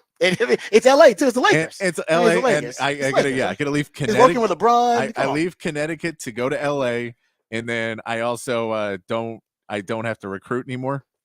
Oh, yes, especially in the NIL transfer portal world. No, honestly, you're right about that, man. I've talked to college coaches. It's like it's having another job. It's like having two jobs. Yeah. You're a coach, but you're also a recruiter. You're gonna pay me more to do less. Job. More to do less. That's the new American dream. We talk about this all the time. Everybody wants to do less work for more money. That is the new American dream. If you can work it out, that's what Liv was. That's what people love Liv. It's like, hey, you mean more money for less work? I'll take it. That's everybody's trying to get there, man. That's everybody's goal. All right. Even if you love your job, you're like, well, I'd rather do less of that job for more money. That's what I want to do. All right, there you go. So good. That's the update on the Lakers. Let's get to the Horn headlines here first, and then we'll get to this Cowboy story. I'm trying to balance it, so we'll get to some Texans talk too. I'll tell you who's standing out in minicamp for the Texans, and it's right on time, by the way. And we'll talk about the changing of the guard in the NFL. It is officially a new era in the NFL. I'll explain that in Rod's Round today. But first, let's get updated. Let's get educated. Let's get informed with all the top stories of the day with Patrick Davis in the Horn headlines. All right, your Horn headlines brought to you by Top Gun Rentals and Lawn Equipment. Texas softball lost their first game of the Women's College World Series Finals last night, 8-3. OU was able to hit 3 home runs early to get a lead, and Texas was not able to rally. Texas will look to bounce back tonight, needing to win back-to-back games for the national championship. In the NBA, the finals start tonight with Mavericks heading to Boston to take the take on the Celtics. Kristaps Porzingis has been medically cleared and will return to the Celtics lineup if you're missing over a month of action, leaving in Game 4 of their first-round series with a calf injury. Porzingis averaged just over 20 points per game for the Celtics in the regular season. In Major League Baseball, the Astros dropped the final game of their series to the Cardinals 4-2 yesterday. Yanier Diaz homered in his third straight game, but it was not enough. The Astros now get a much-needed day off as Kyle Tucker and Alex Bregman both missed yesterday's game with injury, and with the news that both Jose Urquidy and Christian Javier will require season-ending surgery. And the Rangers salvaged their series with the Tigers with a big 9-1 win. However, the victory was lessened by Corey Seager, who was able to extend his on-base streak to 28 games, pulling up short while running the bases and having to exit the game with hamstring soreness. The Rangers will gladly take their day off to evaluate the injury before welcoming the Giants this weekend. And that is your Horn Headlines. All right, thank you, Patrick, for the Horn Headlines. All right, let's get right to this Cowboys discussion. And, it's interesting because I saw this from Spot Track. They're a company website that keeps up with all the NFL contracts, and they also keep up with NFL spending, off-season spending, free agent spending, that kind of stuff. So, period. That's what they track, Spot Track. Maybe that pun is intended. But anyway, so I saw this yesterday and thought to myself, man, Cowboys fans are going to be very disappointed when they learn, and they probably already know this about the Dallas Cowboys, but according to Spot Track, the Dallas Cowboys are the lowest spending team in this offseason so far, and it's by a wide margin, in my opinion. They're 32nd in the NFL in offseason spending at $93 million. That's going to change because they signing CeeDee Lamb, maybe that will change in terms of their offseason spending. That'll add to it. But the Steelers are 31st at $147 million.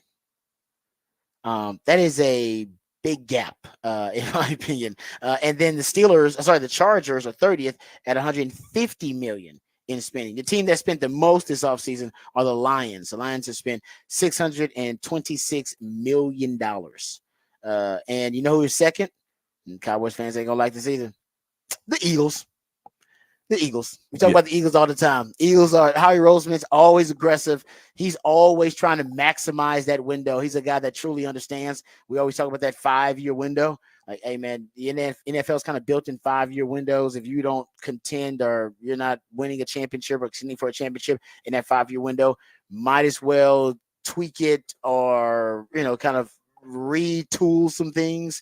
And right now, the Cowboys are creeping closer and closer to that 5-year window that we talk about. And for those who don't know, the 5-year window is no coach and quarterback have won their first Super Bowl together outside of the first 5 years they've been together. So after that, you got to change something. Change the coach.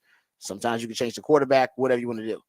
But this is a trend for the Cowboys. So this is not just off-season spending that that includes cash and everything else, contracts obligated and free agents you brought in too. But if you look at the cash that the Cowboys have spent over the last 8 years or so, you can go back to 2013. So basically kind of make it a 10-year sample size from 2013 to 2023. I did not include 2024 in this. Because we're still obviously in this. We just started this offseason, this calendar year for the NFL. So this is it. This is last year's cash spending, or including last year's cash spending. So from 2013 to 2016, the Cowboys ranked 25th in that 4-year period in cash spending. Cash is king, as you all know. Right, that's what matters in NFL contracts. NFL contracts are basically a whole bunch of fake money. All right, it's all a bunch of funny money, unless you're talking about the guaranteed money in the deal, because not like Major League Baseball contracts or NBA contracts, they're not fully guaranteed. So the only thing that matters really is the cash, and cash is what a player will actually receive in a contract, and the cap is kind of the mechanism of compliance. way NFL teams can account for different contracts, but they make it malleable on purpose, just like a tax code. So you can find ways to circumvent the cap if you want to. Hell, look at what the Eagles do. There are ways to do it. And one of the ways to circumvent the cap, or one of the loopholes in it, is if you spend cash, like with most things in our society, if you spend cash up front, you'll probably get a discount on it. You buy a car in cash, you want to buy a house in cash, you want to buy anything in cash, they don't give you a discount on it. Oh, you going to spend cash on it? I'll give you a discount. Same thing with the salary cap, essentially. The contracts, if you pay a lot of it in cash, you get a discount. Patrick has talked about this before, the cash over cap. That's what they're talking about, right? Just spending cash. But you got to have liquid assets to do it. If you don't have the liquid cash to do it, then, I mean, as an owner, that's not something you want to pursue. You don't want to go broke giving away all your liquid capital. But if you got it, it can give you a huge advantage. And the Cowboys, you would think they got the cash because they are the most valuable franchise in the NFL, worth over $9 billion. But they don't. Maybe they're worth $9 billion because they keep the money, they keep the cash. Maybe that's how you increase the value of the franchise. I'm not sure. I'm not a billionaire. I don't own the Cowboys, but the Cowboys don't spend cash like that. They're not about getting that type of advantage. And oftentimes you'll see these teams, they'll front load contracts, put a lot of it in guarantees in the signing bonus early on so they can get that damn thing off the books sooner. You just watched what the 49ers did. Yes, they when they extended Christian McCaffrey, he's making $19 million a year now, but his salary cap number dropped. They almost decreased it by like 50%.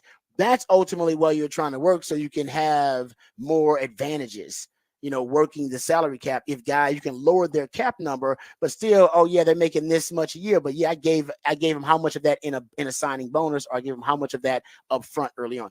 The Cowboys don't use those different mechanisms within the salary cap to gain advantage. And here's the proof. So from 2013 to 2016, the Cowboys were 25th in that 4-year period in cash spent. The Eagles were first in cash spending in that 4-year period. 2016 to 2019, and these are records you can get from the Players Association. Spot Track keeps these as well. There are lots of different places where you can find it. 2016 to 2019, by the way, the NFL Players Association, they publish it too. They had a tweet out from about the 2017 to 2020 timeframe. And basically it's more from 2016 to 2019 because they take out that COVID year. They identify the Cowboys as a team that spent the least amount of cash over that period from 2016 to 2019. So from 2013 to 2016, Cowboys spent the 25th most cash in the NFL over that time period. 2016 to 2019, they spent the least amount of cash in the NFL over that time period. And from 2021 to 2023, by the way, the Eagles, they were top 5. So the Eagles spent the most money from 2013 to 2016, and they were top 5 in cash spending from 2016 to 2019. You get the point. From 2021 to 2023, during that period, the Cowboys were 30th in cash spending during that time period. The Eagles were 10th in cash spending from 2021 to 2023. So I'm not always comparing them to the Eagles, but you get my point. It's just a different mentality and a different philosophy in terms of how aggressive you are. You can be aggressive in talent acquisition in the trade market, be aggressive in the draft, to be aggressive in free agency, which the Eagles are at that, but they're also aggressive in the way they spend their cash. Getting those guys paid, getting those contracts off the books, so we can move on. And we can start building for the future. And now the Cowboys in a situation where, because they have, over and over again, they've restructured these deals and they've pushed a lot of this stuff back, right? They've pushed stuff back instead of paying up front in cash. They've been pushing payments back, and now the bill is due. I mean, think about how many guys are going to be free agents for the Cowboys after the 2024 season that they have to pay right now. You got CeeDee Lamb, he's going to get top money at wide receiver. You got Zach Martin. Is he going to retire? I don't know. You probably want to pay him yearly just to keep him from retiring. Yeah. And you're like, I mean, we're going to give you a bag just every year to keep you from retiring. It's going to be a big bag because he's a Hall of Famer. DeMarcus Lawrence, you got to let him walk, or you got to give him a similar deal like, hey, man, we're going to give you just a bag a year, or we're moving on from DeMarcus Lawrence. You got Brandon Cooks, probably move on from him. Then you got Dak Prescott, too. What are you going to do about him? He's going to get big money. Yeah. I mean, that's a lot of bills you got to pay coming up. And don't forget, after 2025, Micah Parsons about to break the bank. So I think they should start spending more cash to try to get themselves in a better salary cap position. They end up in salary cap hell because of their just their method. Their method of navigating the salary cap, I think, is flawed. I think they have the cash. They should spend more of the cash. Now, maybe they don't want to spend that cash. Maybe they're like, no, our cash is way more important than this damn business. We'll take care of business. We'll draft and that's a cost-effective way to acquire talent. Nobody's more homegrown in the NFL than the Dallas Cowboys. So we draft, and they draft really well. Give them props for that. And they figured that's how we're going to run this team. We're going to build it through the draft, and we're going to make very frugal decisions when it comes to free agency or the trade market. But there is a fine line between frugal and cheap. There is.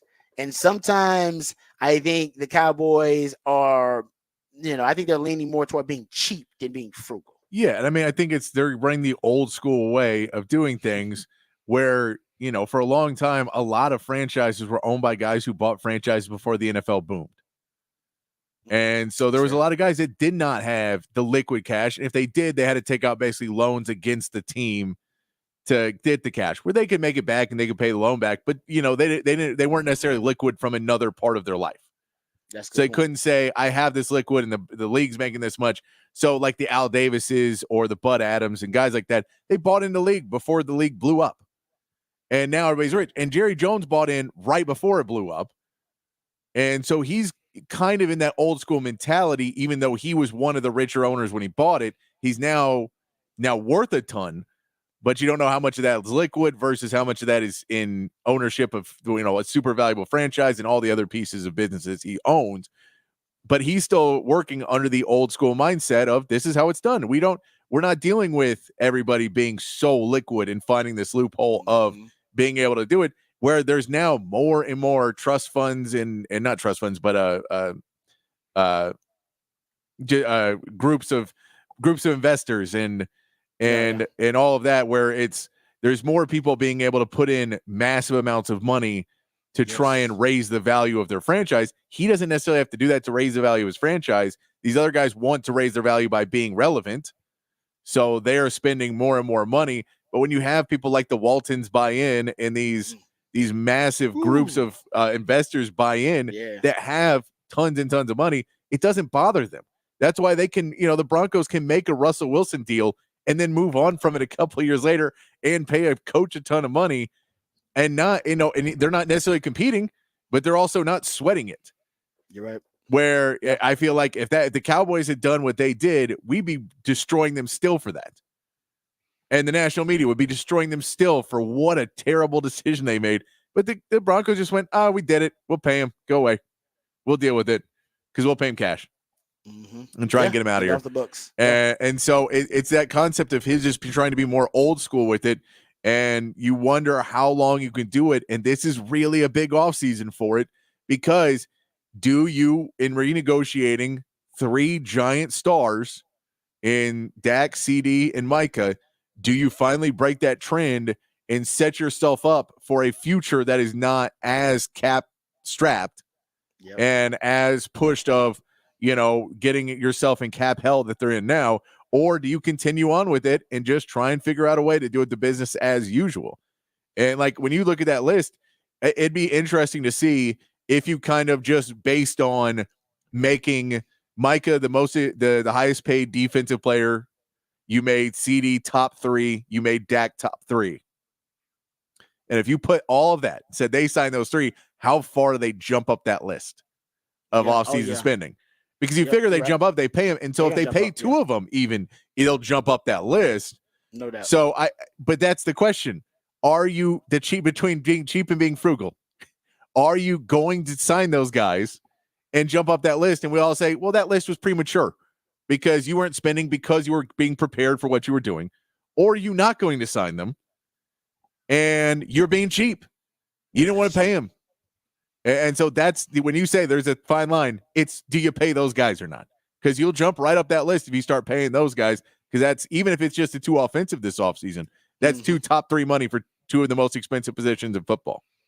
Yeah, no, I agree with you. I mean, that's right. That's why it is glaring because it's like, well, everybody else is signing their stars. Yeah. Everybody, why are you not signing? You're a superstar. Everybody's like, oh, we draft this guy and he's all pro. We're signing this guy. Yeah. They're doing it. Why aren't you working with the same urgency? That's also part of the conversation. Yeah. So it's a very strange offseason. It's again, I'll say, like Jerron Bland is still the guy that I'll say if you need to, change up what you're doing and trying to. Jerron Bland is a guy that you're either going to have to pay in 2 years or you're going to have to trade this offseason. That's a guy you have to look at because he's making very little money right now, but he finished in Defensive Player of the Year voting. That dude is going to try and make some money next offseason. So, I guess you can try and get through this season, but again, that you're getting less value for him at a certain point. Like those are the types of moves. If you don't want to pay the big money, move off these guys when you still got them under control and you can trade them off before you have to get in that big deal. Make that trade now and bring in a bunch of resources and bring in, if you don't want to get players, get more draft picks, get more guys. I get you're in win now mode and you want to keep him, but at some point you have to make these decisions. And that's where they do really well to get there, but getting over that hump, that's the problem. Yeah, no, I'm with you. Like I said, it's for the Cowboys, it's about the little small day-to-day decisions that I think come back to haunt them. They're miscalculating the market at times at certain positions, like they did wide receiver before, like they did running back before. And then, like I said, them not reading, like you talked about, the new kind of methods of navigating the salary cap. They are more in some antiquated, old school ways of navigating the salary cap. Once you see that an organization has figured out a better way to do it, just copy it and just use that better, more efficient way. And I think the Cowboys, we know this, we like our guys, but they also are very insulated and they hire from within. They don't look outside a lot of the times for new ideas, for fresh blood. I think that also hurts them a little bit. So we'll see. The Cowboys are definitely going to make some noise and sign some guys at one point this offseason. We just don't know when it's going to be. And they better hurry up because at one point, Patrick Mahomes might get restructured and extended here. That's going to up the price tag. Jamar Chase, that kind of thing. So we come back. Matter of fact, we're going to talk some more NFL. Rod's rant of the day is NFL related. Also, I'll drop in a Texans nugget too, since we're talking a lot of Cowboys. I want to keep things balanced here. So we'll talk some Texans. Also, Rod's rant of the day. All of that and more when we return right here on the Rodcast featuring Patrick Davis. I'm lifetime Longhorn. Rod Babers coming back on the horn.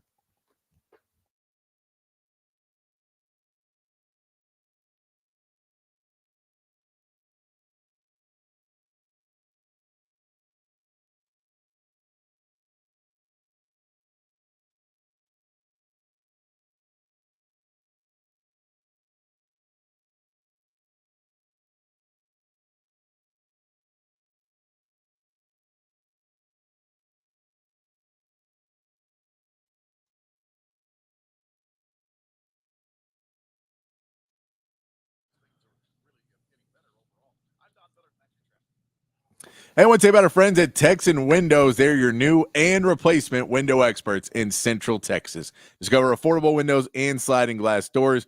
You want to check out those sliding glass doors to enjoy your summer.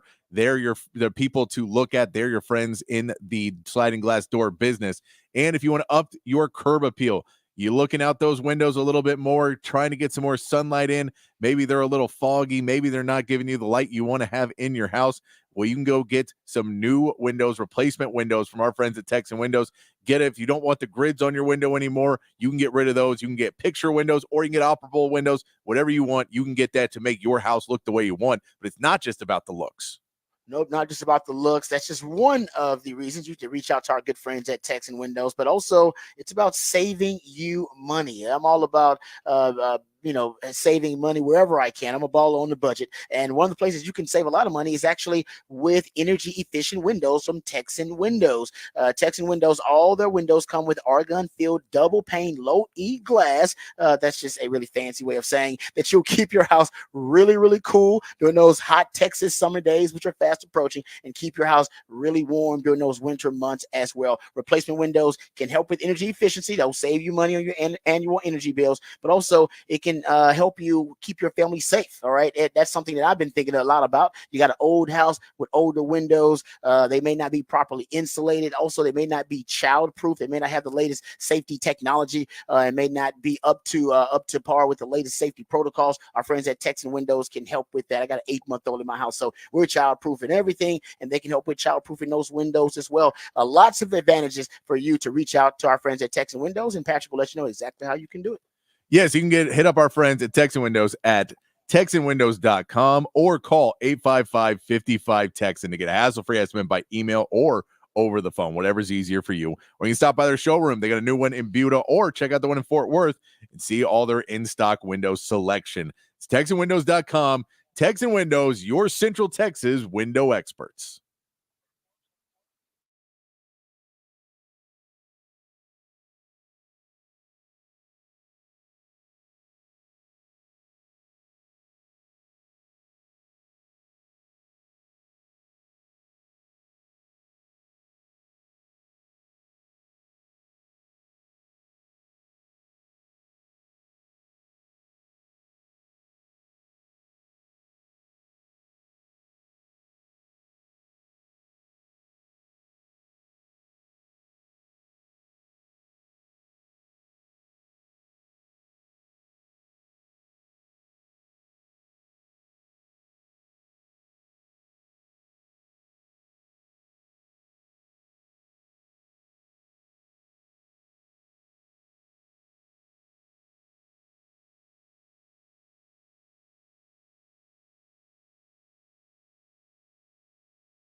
All right, welcome back to the Rodcast. Time to get into some conversation. Raj ran the day about the NFL. I saw this. I was doing some research because we've been talking a lot about the wide receiver market, the inflation of the wide receiver market. So I was doing some research and came across this information, and it kind of blew my mind. If you just look at players who are now making $30 million or more in the NFL, 16 of them are quarterbacks. So, I mean, it's just a quarterback thing. But of the non quarterbacks, 2 D linemen, which you expect, 4 wide receivers. Wide receiver is now the second most important position in football. Let that sink in. Wide receiver is now the second most important position in football. It's not left tackle. It's not defensive end edge rusher. It's not cornerback. It's wide receiver. You have 4 wide receivers now making $30 million or more. And guys, it's easily going to be 2 more. CD's going to add to that. Jamar Chase is going to add to that. Yeah. By the end of this offseason, you have 6 wide receivers making $30 million or more, guys. You ain't got no defensive ends, no cornerbacks, no other position, no left tackles like that. And think about how quickly it happened. 5 years ago, you only had 5 receivers making at least $20 million a year. And 5 years later, we're about to have 6 making $30 million a year. You think inflation has hit the grocery store and everything that you buy? That's unbelievable. So the NFL is telling you, they're telling you, and they are doing it with the draft. All right, premium positions in the draft, doing it with the draft, and they're doing it now with the valuation overall of the wide receiver position and the increase, the ballooning in value of the wide receiver position just a short time. They're telling you, guys, wide receiver is the second most important position in this current game. In the modern game that we are watching, it's the second most important position behind quarterback. I don't know when it happened either. I would have been talking about it earlier if I had seen it. It happened so fast that I don't even know if we even recognized it. It happened, right? It happened so quickly. And it really started to materialize, like 2 years ago.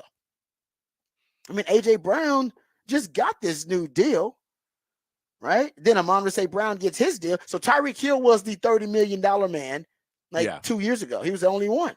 And then Amon-Ra St. Brown and AJ Brown, now Justin Jefferson, and then pretty soon CD Lamb, and then pretty soon after that, it's going to be Jamar Chase. What's in an instant it happened. What's crazy about it is that the guy who set the market was proven not to be the reason the Chiefs were winning Super Bowls.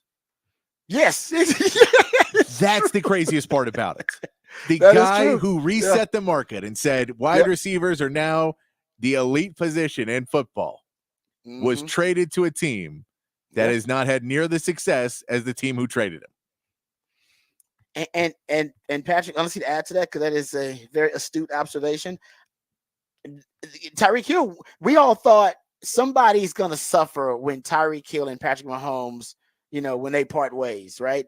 Either Mahomes' productivity is going to drop off, or Tyreek Hill's productivity and success will drop off. And it actually didn't happen. Both of them thrived apart from each other.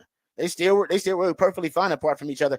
But you're right. It did show you. But I think the NFL is smart enough to know, listen, if I got Patrick Mahomes, I can win without Tyreek Hill. But if I ain't got Patrick Mahomes, I'm not going to be in that position. That dude there is a certified alien. I mean, he is a force of nature. Yeah, I mean, that guy is easily the best quarterback in the league, and he's on the best pace for honestly any pro athlete in major American team sports. He's on the best pace to start a career of any athlete in major American team sports. You could argue that. Yeah. Considering what he's done so early in his career, the championships and the MVPs.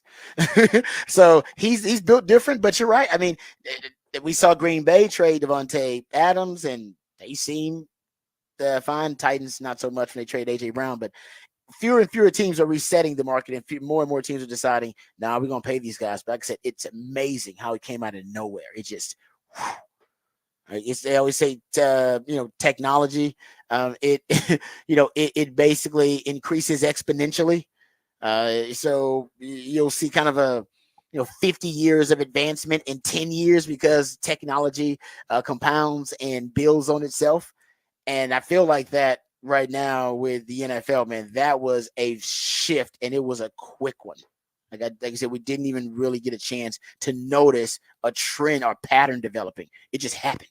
Yeah. And it's weird. Like, if you just look at the last 4 Super Bowl champions, you throw in Kansas City twice without a premier wide receiver on the last 2. Then you throw in the Rams, who have Cooper Kupp, but Cooper Kupp is not your prototypical wide receiver that is getting paid $35 million. He's not that wide receiver. Now, he's a great wide receiver, but he's a possession wide receiver. Those guys are easier to find. He's a guy who's got good hands. Like, he's not he's not getting a top draft pick still. Would not be a top draft pick. He was drafted late. So he's not that premium wide receiver position. Yeah. No, and then you go the Buccaneers and you go Mike Evans and Chris Godwin. So Mike Evans was a big name, has done a lot, but Mike Evans is more big body. So not necessarily the same as what it's just surprising of what people are what spending a ton of money on is not necessarily what gets you rings, which is really the main point of it all. Yeah, it seems like it's more about what can help me maximize the quarterback position. Yeah, what can as help opposed my to quarterback reach its ceiling. Yeah. Because that's your biggest investment in your teams and your Exactly. owners in your ear saying, hey, I paid a lot of money for that quarterback. Why isn't he, an all pro? Why isn't he a pro bowler? Why isn't he playing at an elite level? And you're like, all right, to keep my job, I got to make sure that quarterback is playing at an elite level because my owner wants that's what he's paying for. So I got to get him wide receivers, and then that's the passing game, the productivity. And you're right. There's no examples right now that these investments are going to lead to championships. There's no proof or evidence of it right now. I mean, so wait, let's go back of quarterbacks, and then it's Patrick Mahomes, Matt Stafford, Tom Brady, Patrick Mahomes, Tom Brady, Nick Foles, Tom Brady, Peyton Manning, it's not who necessarily the wide receivers for the Eagles when they won the Super Bowl. They have, and Brady never notoriously he infamously didn't have and that's receivers. 2018. So we're far enough back there that was before the Tyreek Hill contract. Yeah, I know, but my point is, even before that, like there's nothing in the recent history that would suggest that should be influencing this trend, and it's just like, nope, it's happening, man. No, it just Trent Baalke paid too much for Christian or what was it? Christian Kirk. Yeah, Christian Kirk. I remember and that Zay deal. Jones. He paid too much for those guys, and it ends up that now every wide receiver. And on the flip side, running backs, somebody decided that they weren't worth any money, and now they're worthless. Pretty much. And it was more that stat that came out about the shelf life of running backs and how they peak at like 27. And then after that, slowly but surely, their productivity drops off. But I saw it last night. And I was like, that can't be right. It's right. The NFL they've spoken. Cash is king, and money talks. And the money is saying, wide receiver, guys, is the second most important position in football. Get used to it. And I think it's also at the lower level. I brought this up. You see more and more kids where they want to play. They want to play offense. Yeah. It's hard to get kids that want to play defense these days, even if they do have higher upside defensively. Hell, JT Sanders, even to this day, I've heard scouts say, oh, he probably would have been drafted higher if he had went to be an edge rusher or a defensive end. He wants to play tight end. Yeah. Period. It's like, that's what brings me joy. That's what my passion is. I want to play offense, and Sark wanted to play offense too. It's that's also feeding, I think, the separation, the divide between wide receiver and other skill positions. But it is amazing, the price tag, and I don't see it slowing down anytime soon. Okay. Oh, real quick, I want to throw this out there because I want to balance the scales with some Texans talk. So the standout for the Texans in practice apparently has been Derek Stingley. Apparently, Derek Stingley's looked really, really good for the Texans, and that is a great sign because and he's going to be up for a big deal. But because he's picking up where he left off last season. Remember last season, a lot of people don't talk about this. He had the fourth lowest passer rating allowed, and the fourth best EPA per target. And according to Next Gen Stats, he was first in the NFL in Hawk rating, which is how often a DB makes plays on the football, as the nearest defender at 32%. So he played really well toward the end of last year. If he can end up being a true shutdown corner for you, an elite corner, it'll go a long way in being able to transform that defense into something similar to what they had in San Fran. He's trying to build what he had in San Fran. Stockpile the D-line, linebackers. He wants, Azeez Al-Shaair. But even for the 49ers, they did have some good corners there. They want him to be kind of their shutdown guy on one side of the field. And then it doesn't matter as much if Jeffrey Okudah or CJ Henderson, who I think is right now were the front runner to win that job opposite Derek Stingley. It doesn't matter if they are a liability at times because you can give them help. Yeah. But you won't have to help Stingley as much. So. Yeah, no, with you. Yeah, so that's a good sign. All right, there you go. We'll get back to some NFL discussion, some football discussion coming up next hour. But let's get to the break so that we can get to what the facts, what the stats on the other side. I got a bunch of really cool facts and stats to share with you guys. So I'm excited about this next segment. We'll come back here on the Rodcast featuring Patrick Davis. I'm lifetime Longhorn Rod Davis coming back on the horn.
All right, welcome back to the Rodcast. Time for What the Facts, What the Stats right here.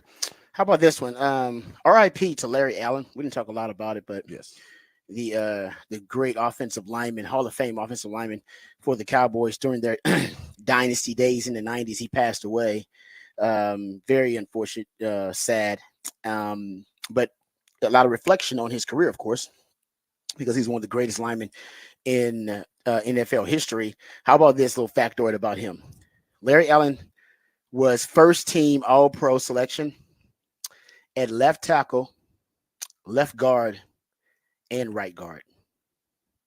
He was a first team All Pro selection at 3 different positions. That's crazy. One other player in NFL history was All Pro at 3 different positions. Bruce Matthews was the only other player they could find that also was an All Pro at 3 different positions.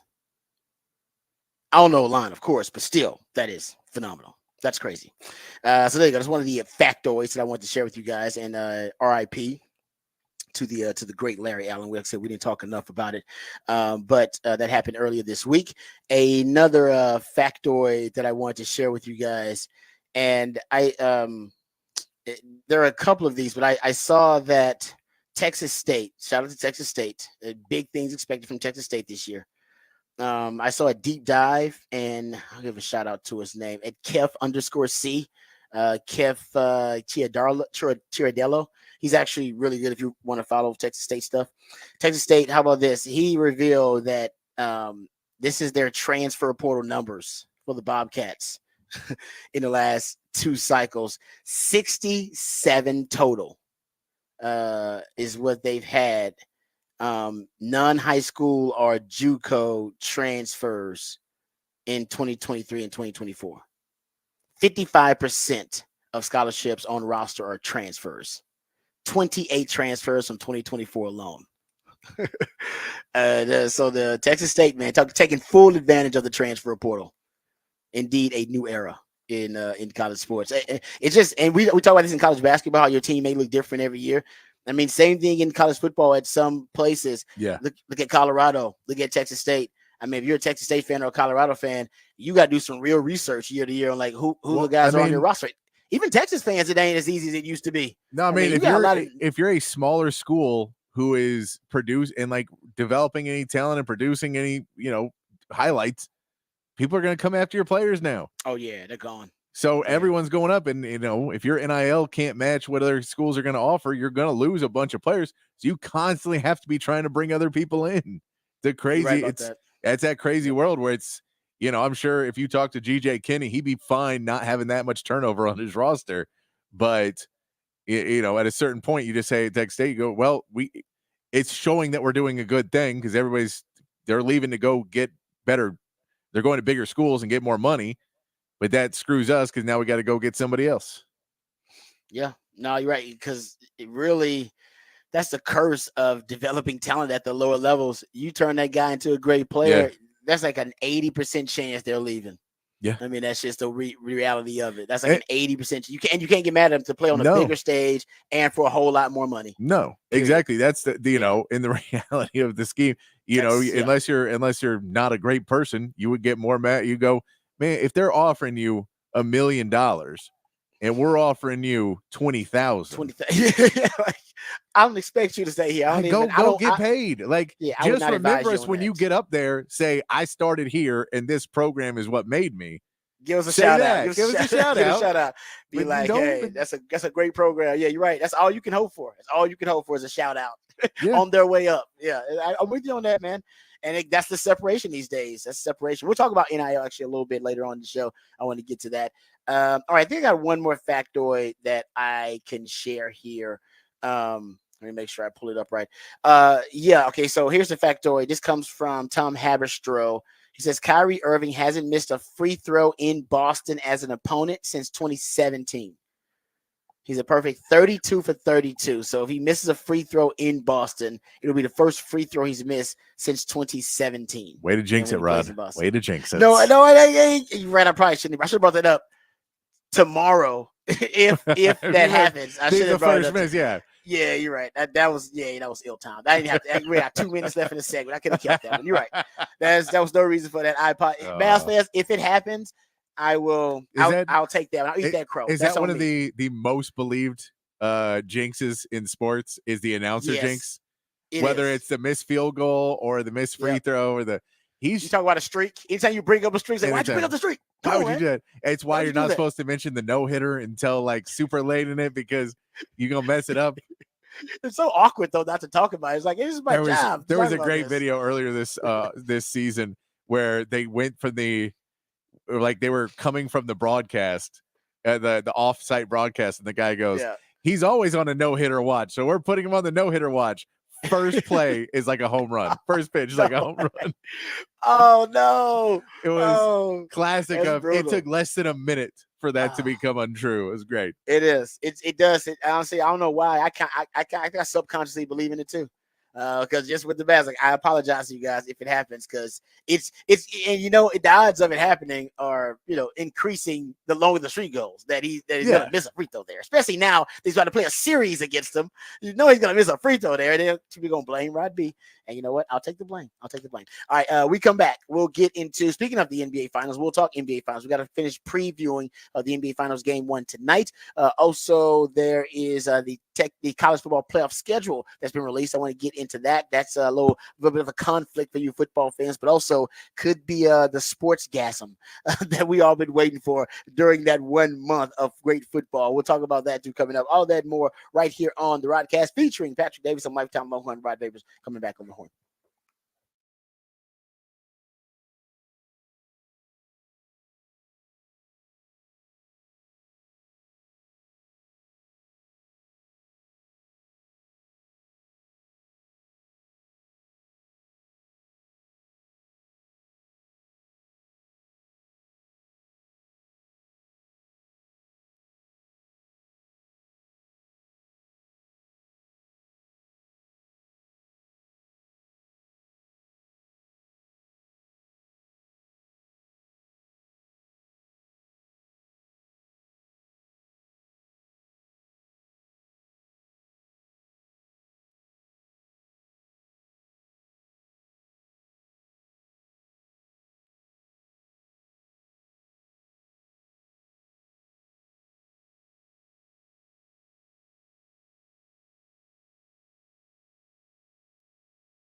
Welcome back to the Rodcast. It is a new theme Thursday edition of the Rodcast. That's when my co-host, the Idealionaire Patrick Davis, plays songs that actually relate to whatever the creative theme is that he comes up with. Now he does this for every day. There's a musically themed day of the week, but on Thursdays, it's a new theme Thursday, and the theme for today is a celebration of friends, best friends, all types of friends, because this weekend we'll all be celebrating National Best Friends Day coming up on Saturday. So that's what my man Patrick is celebrating. That's the inspiration for a new theme Thursday. So all the songs are referencing friends, talking about friends, or the content is celebrating friendship in some way, form, or fashion.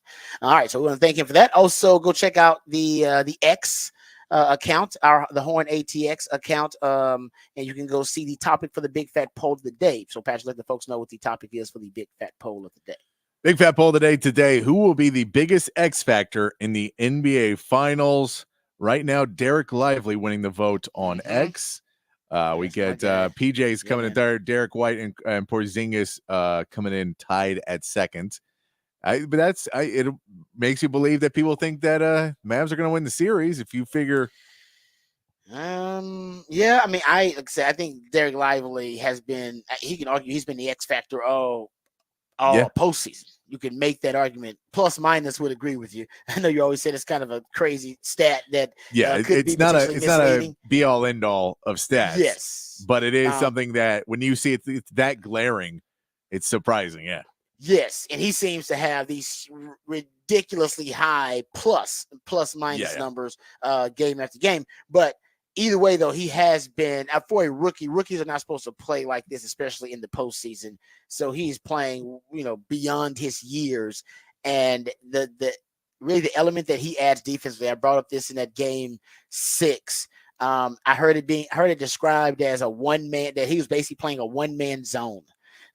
Because he was able to athletic and long enough to be able to be a presence and protect the paint, and then close out really well on 3-point shooters, and essentially play baseline to baseline at times in that game. They close out game 6 that they had in the playoffs prior to playing Minnesota, playing Oklahoma City. So it's he's one of those guys. I just think, and he adds something offense. I think he had a double actually in that game 6. He's one of those guys that adds so much on both ends of the floor. And if he can do freaky things defensively like that against Boston, he'll make the overall defensive effort and game plan for the Mavs so much easier and so much more effective if he can do stuff like that. Now, this is a different opponent, and the Celtics are an elite team in a lot of ways, and 3-point shooting is part of that. They shoot and make more 3-pointers than anybody else, and their 3-point percentage is also top 5. So I believe in half the games in this postseason, they've attempted at least 43 pointers. So they're not shy about that, and how these big men for the Mavs close out on some of those 3-point shooters, especially Porzingis, who could be the other X factor. He's listed on here too. If he ends up being a guy that plays a lot of minutes and stretches the floor, and can hurt Dallas from 3-point range from behind the arc. So I think one of the things that just going to tilt this series one way or the other: three-point defense, perimeter defense, and 3-point efficiency. Because it's such a part of what the Celtics do. Yeah. So. No, and that's with Derek Lively. It's not just that he's a rookie. He's a 12th pick in the draft. He was a guy that, the Mavs specifically got a $750,000 fine for basically tanking the end of the season. Yeah, you're right. That's right. To not make the play-in, so they enter the draft lottery to get lower odds. They tank out, and they end up getting the 12th pick. You don't expect that to be a guy who is going to contribute big minutes and be an X factor in your playoff run that next year. But that's what he's been able to do. And I'll pat myself that was a guy that when they picked him, I thought it was a great pickup for him. And I keep talking to people who are huge Derek Lively fans now that thought it was a bad pick. I'm like, why did you? That was exactly what you needed. When he fell to you, you had to be thrilled that this guy that, can dunk, can jump, can block shots, he can rebound, he can do all these little things. He didn't have to be a dynamic scorer. He's never going to be a top player in the NBA, and so if you want to get a guy that you feel could be another, all-star, all-pro for you That's not going to happen. But at the same point, he's exactly what you needed for a team that needs to win now. And so I thought it was a great pick when they had it, and it's proven that it has been a great pick added this team. And you know, for me now, what he's able to do in a series where he's going to be up against guys that don't necessarily play the same way, where he was up against a Rudy Gobert in the last series, and he was against Zubac, who, you know, was trying to beat him inside, and he's played against, you know, Chet Holmgren, who maybe had a little bit more of a bag like Porzingis does, or Al Horford. But this is now a move where he's going to have to, you know, figure out how to guard a guy who's playing away from the basket, but then still be the rim protector. And then also on the other end, if his offense, if he's able to get those cuts and break away from guys and get the passes from Kyrie and Luka while they're trying to shut those guys down, he could be a really, really big factor. Yeah.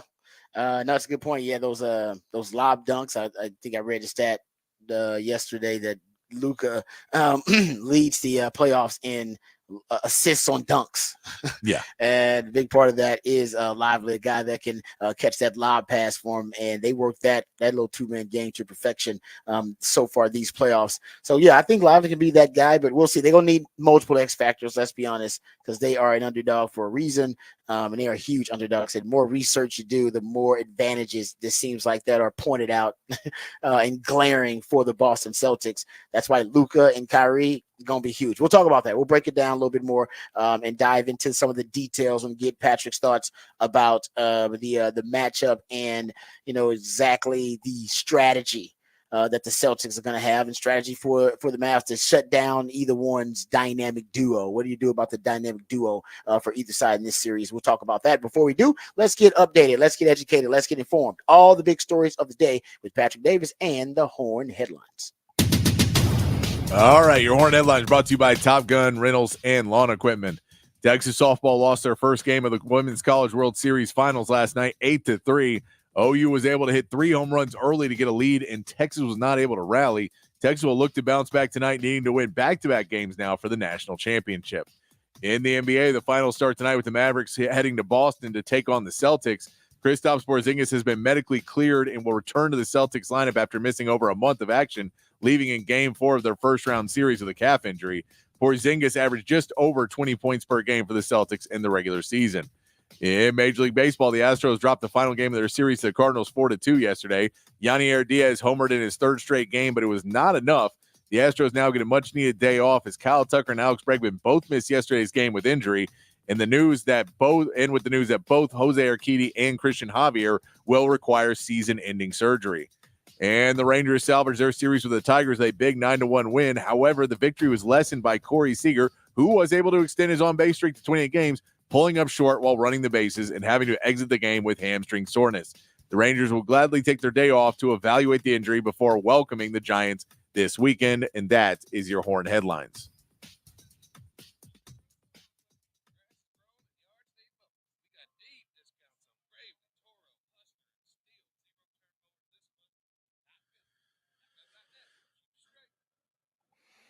All right, thank you, Patrick, for the Horn Headlines there. We appreciate those. I want to start. I start out with really the breakdown of this series with the dynamic duo.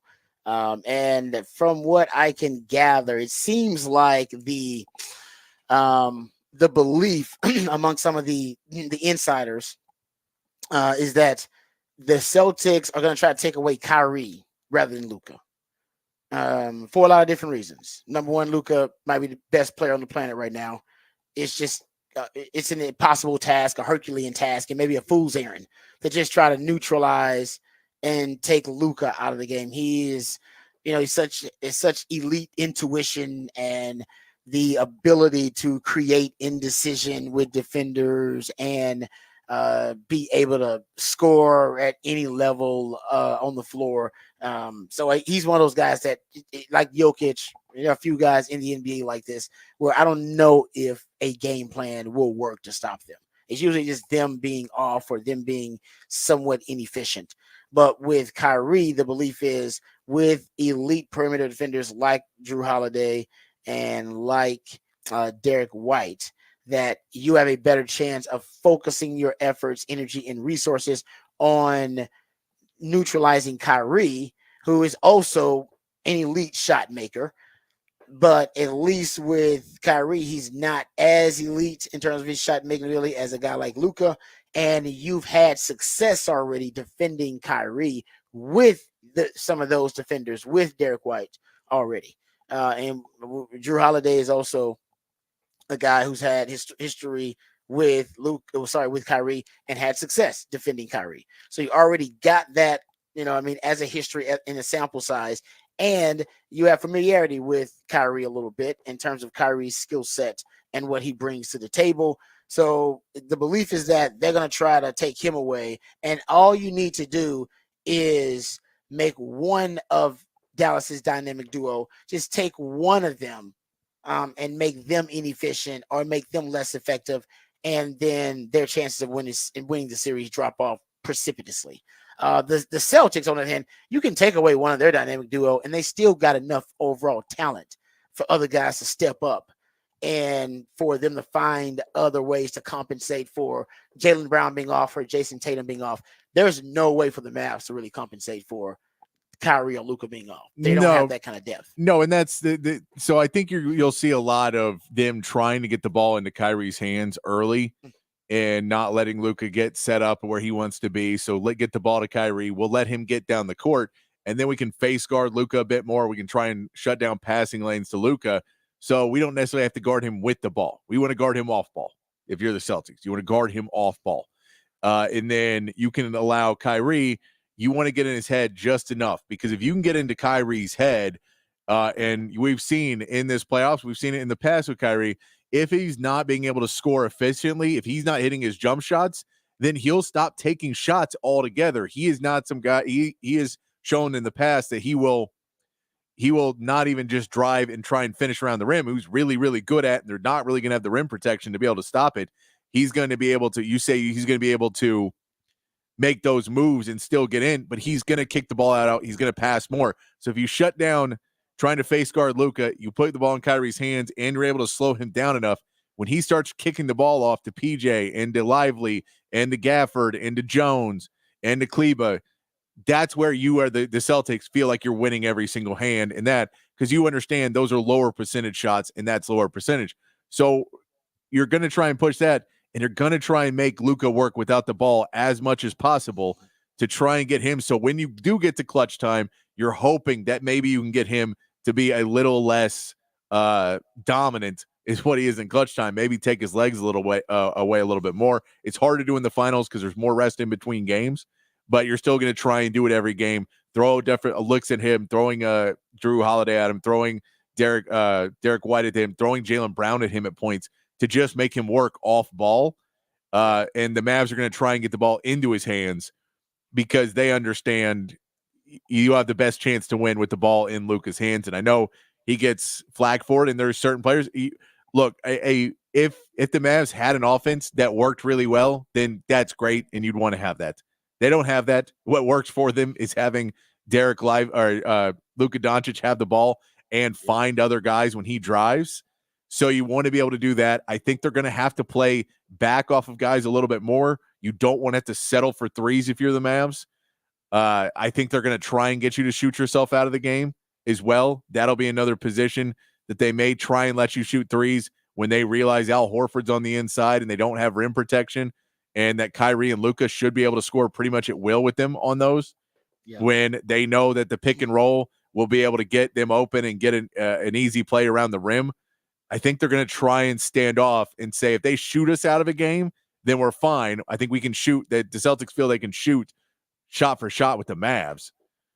And the Mavs can't fall into that trap of being allowed to shoot yourself out of a game because they're giving it to you. They're giving you passes to an open PJ Washington in the corner or an open Derek Jones in the corner who are going to shoot 25 to 30% from three and maybe shoot you further out of the game than you want to be.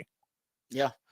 No, it's a good point. I mean, it seems that for the Mavs, they're gonna need a couple of things. Not only we talk about the X factor, I think Jason Kidd's got to be huge in terms of the schematic advantage they're going to need, and the chess match in terms of having counters ready to go, anticipating the adjustments. He's got to outcoach Missoula. Yeah. Right. He's got to win the coaching advantage. Yes. They can't afford to get outcoached. And Jason Kidd's done a great job, by the way, so far this postseason. So you got to win the coaching advantage, and then they need some things to help tilt the scales a little bit to at least balance them, if not kind of tip them into the Mavs' favor. One of them, we talked about 3-point shooting. That could be one of those things, of course, because the Mavs have been really good in terms of 3-point perimeter defense, and the Boston Celtics, and I'm going to say live and die by the three, but it's a big part of their offensive identity, probably the biggest part of their offensive identity, and their 3-point efficiency. So we talked about that. I think also something to consider here, and I don't know, I mean, I'm not sure how you feel about it, but if you look at the size of the Mavs, it's something that's helped them, especially obviously trading for big men. We talked about Lively, how Lively's been great so far, playing beyond his years as a rookie. But one of the things, if you look at the common like trends in the losses for the Celtics, one of the things that seems common is they get out rebounded, especially on the offensive boards. And in 11 of their 20 losses so far this season, 11 of the 20 losses for Boston have come in games where they allowed an offensive rebounding rate of 30% or higher. Does Dallas have an advantage there, or is that something also that Dallas would have to strategize, would have to be kind of a tactical emphasis for them to, beat them on the boards and potentially have the offensive rebounding edge, second chance points, that kind of thing? Because that seems to have been one of the ways. There are not a lot of weaknesses on this Celtic squad. It seems like that is one of the weaknesses, or at least common trends in the losses that they've had. Yeah, I mean, it's a gamble. It's one of those gambles you may have to take depending on where you're at in the game and in the series. Because if you go for more offensive rebounds, that means you're sending more guys to the offensive boards. It means you're leaving more guys back and not in transition, not following your guy. And so if you get the offensive rebound, it can be a quick 2 points. It can be a momentum killer for the other team. There's a lot of things it can be if you're able to get it. But if you don't, and that outlet comes, and especially if the rebound doesn't go, to a Porzingis or Horford, who are decent, outlet passers, but not elite. But if it goes to anyone else on that team, they can make elite outlet passes and get the ball down court quickly. And all of a sudden it's 2 or 3 points going the other way, and you're still reeling. And, that feeling when you're having to jog back to inbound the ball because that's how bad you got beat is never a good feeling. And so those can they can stop runs and they can spur runs getting offensive rebounds. But depending on how Boston's playing it, that's where you want to push. And a lot of that comes down to energy and comes down to what team feels like they really need it more in that moment. And Boston, when they put the energy out there, when they feel okay playing half court, when they feel okay just going and spending the money, make sure you get a rebound. And Brown and Tatum and White are all invested in getting rebounding, then they'll be able to rebound just fine, and it'll be much harder for the Mavs to do anything. But if you catch them slipping at points and you catch them starting to leak out because they want to go break it, because they're feeling that they want to go push the ball and they're having that mental lapse for a little bit, that's when the Mavs have to attack. That's part of Jason Kidd coaching that you talk about, of being able to alert your team they're slacking, go hard now, without saying they're slacking, go hard now. Because if you say they're slacking, they hear you too, and they'll push harder. So you have to have things where you can coach your team up and just be like, this is it. This is an opportunity. Right now, they're an offensive mindset. They're not worried about defense. They're not worried about rebounding. They're just trying to get down the court and shoot threes. That's what their mindset is. So that's what we want them to do. We want them to not rebound. We want them to not play defense, and we want them to shoot more threes. And I know that sounds backwards, but if you're feeding them into a defense, this is a higher percentage shot. Now, if you have Derek Lively and Al Horford's in, I think you're okay with them driving more. When Porzingis is in, you understand shoot threes because Lively's got to be out on his three-point shooter. So we're okay with them shooting some threes. You want to play good enough defense to try and knock that percentage down. They're shooting 40%. You don't want to shoot threes. But if they're shooting 25, 30, you're fine with it. Yeah. You'll shoot yourself out of a game then. And then you put yourself again where you're staying in the game and you may be able to get to clutch minutes. And that's all you're trying to do if you're the Mavs is make it to be in the game in the final 5 minutes. If you're in the game in the final 5 minutes, you have a chance in any one of these games. I agree with you. We talk about it all the time, right? Superstars and clutch time, or superstars in clutch time. And if you're the Mavs and you can get to clutch time, they have more defined. Their superstars have more defined roles. Everybody knows their roles, and they've been great. They're actually second best team in clutch time during the regular season in the NBA, and you could argue they've been the best team in clutch time in the postseason. So if they can get it there, and by the way, the Boston Celtics are not bad in clutch time by any stretch. No. But the belief is that, the theory is that there is more indecision between Jaylen Brown and Jason Tatum about who is the closer, who is the superstar, whose team it is. That may all be manufactured nonsense within their locker room. Yeah. But I'm just saying, on the outside looking in, that is the perspective.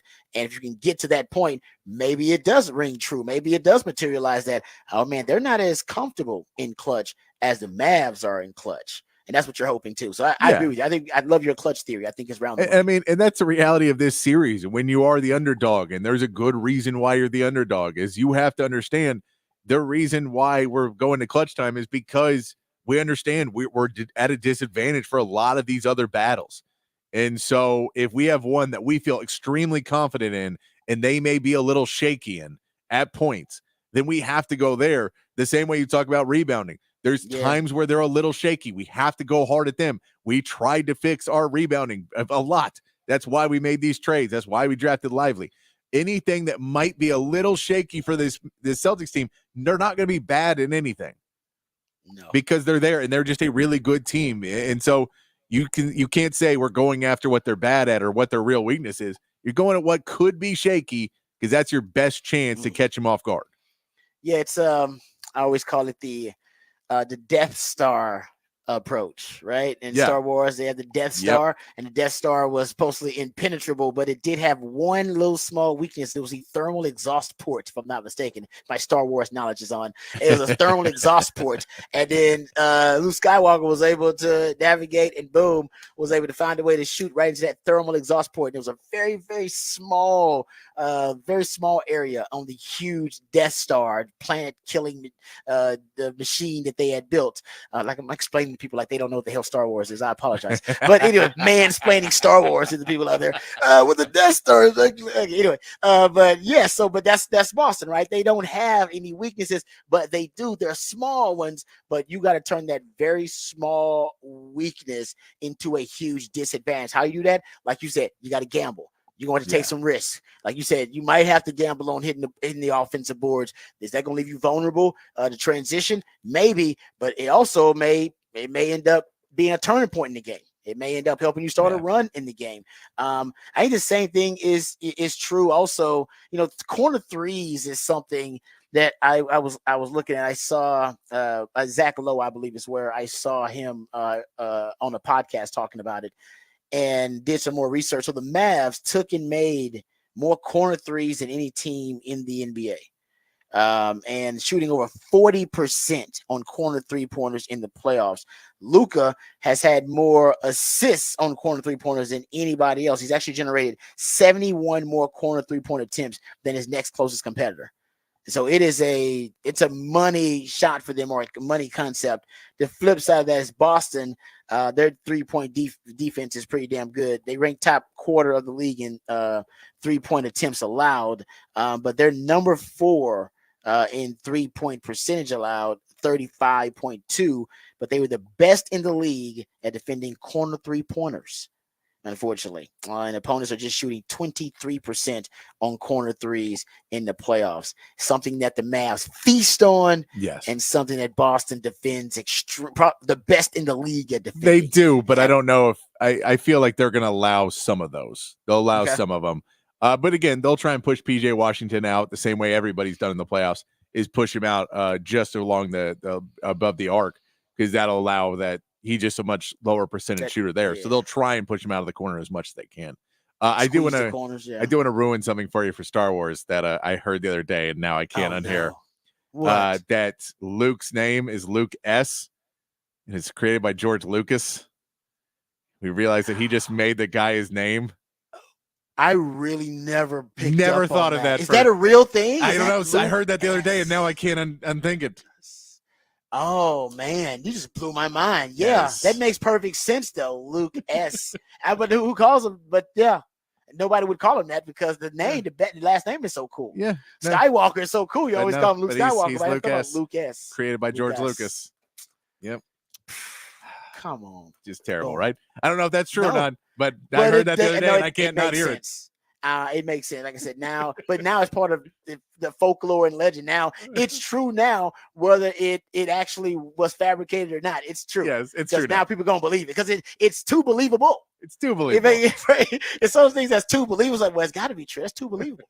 That's what Hulk Hogan relied on, right? Stuff he's like, no, that's too believable. I'll lie about it, but they'll believe it because it's believable. Yes. I said, oh, didn't Hitler say that, right? The bigger geez. the lie, the more people will believe it. The bigger the lie, Yeah. will believe it.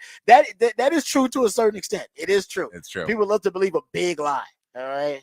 Small lies, they'll disbelieve that. Big lie, you're like, oh yeah, that sounds right. That sounds about right. All right. Anyway, there you go. Good stuff there to break down. Okay, we'll table our discussion for the college football playoff schedule for when we go behind the burn-ons curtain because we assume the Longhorns are going to be playing in the college football playoff. So we'll talk about that when we go behind the burn-ons curtain, talk some Texas football. We just found out from our friends over at Inside Texas that a coach, well, not a coach, and an assistant, a special assistant or an offensive analyst won't be with the program this year. And I'll tell you why that is significant. We'll talk about that too on the other side. All that and more right here on the Rodcast featuring Patrick Davis. I'm Lifetime Longhorn. Rod Davis coming back on the horn.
All right, welcome back to the Rodcast. Time to go behind the burnt orange curtain, talk some Texas football. I just saw this note from our friends over at Inside Texas.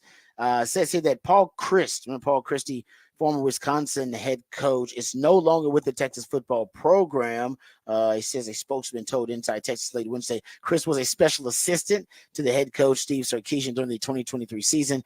He arrived at Texas from Wisconsin after he was let go by the Badgers during the middle of the 2022 season. In Madison, Chris was 67 and 26 as a head coach. They say he was recently spotted alongside Texas tight ends coach and special teams coordinator Jeff Banks in an organized team activity for the Green Bay Packers. He was not wearing any Longhorn branded gear, rather some other stuff. So he's no longer with the team. All three special assistants from the 2023 season have now moved on. Remember, Joe D. Camillus was working with special teams.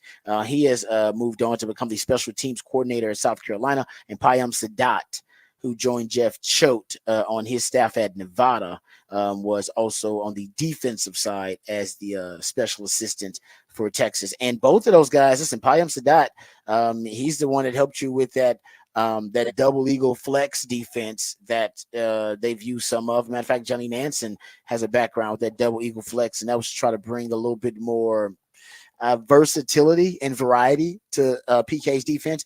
But I do think Paul Christ actually contributed, I'm gonna say a lot, but I do think his contributions were significant. I've been studying the 6-0 line package for Texas for a while. What they call the Big 12 package, Big 11, Big 12 package. Essentially, that's their 6 offensive line package. And it was 2 years ago, 2022 is when they first unveiled it in 2022. I remember Sark it was before Alabama, and the reason when he was asked about it, the reason he said they used it was because of tight end depth, and it was not a tight end depth issue. I think it was a package that they wanted to unveil versus Alabama, which they did, and they wanted to catch Alabama by surprise, but they wanted to troubleshoot and work out some of the kinks, and it was not a depth issue at tight end. You had Gunnar Helm and you had JT Sanders, in addition to other guys, but you had plenty of depth at tight end. He just wanted it to be another personnel grouping, and he didn't want to talk about that at the time, and I totally understand, because he didn't want his opponents to start to research it and get an advantage, exactly on how to defend that 6 offensive line package. Anyway, so in 2022, they broke it out, and it was Andre Carrick was the 6th offensive lineman. And recently in 2023, it was Malik Agbo. Now, the reason Paul Christ is important here is because when Paul Christ comes on in 2023, and we've seen this from Sark, so I know it's something that Sark is doing deliberately. When Sark uses a personnel grouping that has a lot of promise, take the pony package, which I'd been asking Texas to run more of since Tom Herman was on campus. Run more 2 tailback sets. Run more 2 tailback sets. Sark's a smart guy, so he started running, especially when they had Bijan and Rojo. And then once he found out how effective it could be after his first season, what did he do in 2022? He brought in Brendan Marion, who also I suggested that Tom Herman hire Brendan Marion actually when he was bringing in a new receiver coach, but I digress. So he brought in Brendan Marion to coach receivers, but Brendan Marion also brought in the go-go offense, which is a 2 tailback offense with a triple option run game and a West Coast passing game. And it was compatible with Sark's offense because of the West Coast passing offense. So you can tie those commonalities together. And then Sark wanted to use a lot of the go-go principles for his pony package in 2 tailback set. Now, Brendan Marion is a fast riser, so he's gone on now to UNLV. But Sark now he got all he needed. He got all of the cheat codes, and he got the philosophy, the ideology from the go-go offense, which is a 2 tailback set. So now he's got way more ways to creatively maximize and weaponize 2 tailbacks in the backfield. And we saw it more last year, and it still remains the most explosive, the most effective, and the most efficient personnel grouping that Sark has had since he's been on the 40 acres. 2 tailbacks in the pony package. Somebody told you that was going to be the case, but I digress. So look, and let's go to the 6-0 line package. Broke that out in 2022, and you want to bring in somebody who may have, expertise in using an extra offensive lineman. And then let's go to Paul Chryst. He brings in Paul Chryst as a special assistant. And what did Paul Chryst do at Wisconsin? Wisconsin in 2021 regular season, the last two games of that 2021 regular season, matter of fact, the season before he was let go, in the Nebraska and the Minnesota games, Wisconsin used 6 offensive linemen on 22 snaps, basically accounting for 47.8% of such snaps all season long. So the end of the 21 season, which is the season before Paul Chryst is fired, he started using way more 6-0 line packages. All right. In his just regular standard down offense. And if you go look at his time there at Wisconsin, he also used what they call a hippo package. This was actually in 2019. He used a hippo package with 7 offensive linemen. Did that versus Michigan. From 2008 to 2011, when Paul Chryst was the O-line, was the O-line coach at Wisconsin. They actually, when he was at Wisconsin, sorry, and Bob Bostad was the O-line coach, I should say. Wisconsin deployed offensive linemen as jumbo tight ends. They would just put them out there at jumbo tight ends and have 6, 7 O-line packages, even throwing out 8, but putting one of those as an H-back, one of those O-linemen as an H-back or a tight end in the backfield. So in 2021, the last 2 games of the regular season for Wisconsin, Nebraska and Minnesota, Wisconsin used 6 offensive linemen versus Nebraska and Minnesota on 22 snaps. Like I said, that was damn like 50% of the snaps for 6 offensive linemen all season long. So he was already trending toward using more of them. I believe Sark talked to Paul Chryst, or at least saw this, did his research about offensive minds that use extra offensive linemen, saw Paul Chryst was one of those offensive minds. He also was available because he got fired, bought in Paul Chryst, and the productivity and efficiency with these 6 offensive line package actually got better. Now, your yards per rush did not improve that much. As a matter of fact, your yards per rush actually dropped. You went from around 5.1 to around 4.9 yards per rush out of that 6-0 line package. But your yards per attempt went through the roof. Yards per attempt went from a little over 6 yards per attempt to a little over 11 yards per attempt. And your efficiency in terms of your completion percentage also went from around 50% to upwards of 70% in completion percentage out of the 6-0 line package. Why? Yards per play also increased as well. Why did it increase? Explosive play rates, your explosive play rate also increased too, because you had more vertical shots and deep shots downfield.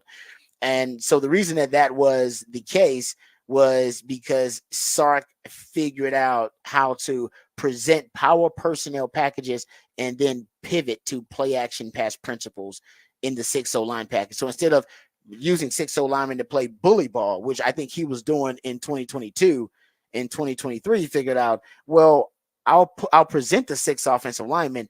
The defense will react by becoming run oriented or becoming a run first defense, right? They'll think to themselves, oh man, they got 6 linemen on the field. They're definitely going to pound the rock. So either they'll come out in base personnel or they'll put their best run defenders on the field as a result of that. And when you use that 6 line package for a series, you basically have defenders who are adept at stopping the run, but they're probably disadvantaged when it comes to being pass defenders.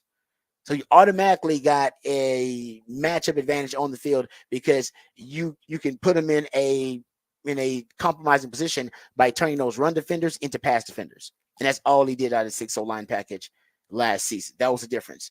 Your play action pass rates shot through the roof out of the 6-0 line package, and your overall effectiveness out of it via the pass was through the roof. I mean, it was way more effective and efficient than it was in 2022. I think in 2022, the goal was actually to use the size, the girth, the mass advantage to impose your will and try to play bully ball. That was not the intent. It was that was a decoy. That was a sleight of hand in 2023. Oh yeah, we're gonna play bully ball when he get these big linemen up here. We're gonna pound the rock, power football. We got the biggest, most massive offensive line in the Big 12. So defensive coordinators, they would fear Texas coming out in that 6-0 line package. Oh man, I don't want them to just run downhill on us. I don't want them to just blow us off the football. So they put in either 40 personnel or they put in their best run defenders, the big linebackers, right? The linebackers that are able to be downhill players, not necessarily the ones who are great at dropping back in coverage, not the ones who are great in space. And then he would turn those run defenders into pass defenders. Present power personnel, 6-0 linemen, pivot to play action pass principles, which Sark uses play action as much as any team, any coordinator in the country. So that was the difference. And you go look at a lot of these, and a lot of it was on early downs too. So more psychological damage to the defense, right? You not only present power, so they're thinking, oh man, they're going to run on us because they have a run heavy personnel grouping. But then you do it on early downs, which also on defense, what are they thinking early downs? They're thinking they're going to run on us. First down, second down, stand early and standard downs. Those are your run downs. So you add to the defense's paranoia that they're going to run downhill on us. And even the film from 2022, you did. That was your purpose with that 6-0 line package. That was not the purpose in 2023. Purpose in 2023 was to deceive the defense into thinking they were going to run. And then they had these vertical shots downfield with added pass protection. They had an extra offensive lineman in there to pass protect. So Quinn Ewers had longer to stay in the pocket and look to take those vertical shots downfield with that added layer of insulation and pass protection. It was brilliant. And that's why the explosive play weight went up. The first down rate went up. Almost everything. Like I said, run production, though, dropped out of the 6-0 line package. Like I said, I don't think that was his purpose. I don't think that. But so this year, that might change in the SEC. Maybe this year they try to be a little bit more balanced out of that attack with 6-0 line. So no, now that they don't have, obviously, they no longer have Paul Chryst within the program. I think Sark, just like the pony package, when they didn't have Brennan Marion, it still continued to be the most effective, most efficient, most explosive personnel grouping for Sark. It got even better because Sark added some more concepts. He added some more cheat codes. He added some more ideas. He added to the philosophy. I think the same thing is true for Paul Chryst. And now that he's gone, Sark still has everything that all those ideas that he could add to that ideology from that Paul Chryst extra O-lineman philosophy. And by the way, Kyle Flood, he's the O-line coach, but also the offensive coordinator. He says, I saw him in a coaching clinic say he'd like to play Big 11, Big 12, which was an extra offensive lineman, 35 to 40% of the time. That's what he said. That's how much they want to use it. They don't use it that much. That's how much they want to use it. He said 35 to 40% of the time. That's ideally what they want from the 6-0 line package. That's a lot. That's a big chunk. They use 11 personnel 50% of the time. Traditional 12, which is one back, two tight ends, is probably hovering between 25 to 35% of the time. And the rest of it, he's piecemealing in the pony package, the jumbo package, the 6-0 line package. I think this year you get 10 personnel. I think you get the red package that he had at Alabama, which is one back, 0 tight ends, 4 wide receivers on the field, since they're so deep at wide receiver. But we shall see. All right, there you go. We'll get to the college football playoff schedule. We'll get to that coming up a little bit later on the show. But let's hit the break. We'll come back. We'll get into off the record on the other side, from stories from the sports world and beyond, right here on the Rodcast, featuring Patrick Davis. I'm Lifetime Longhorn. Rod Davis coming back on the horn.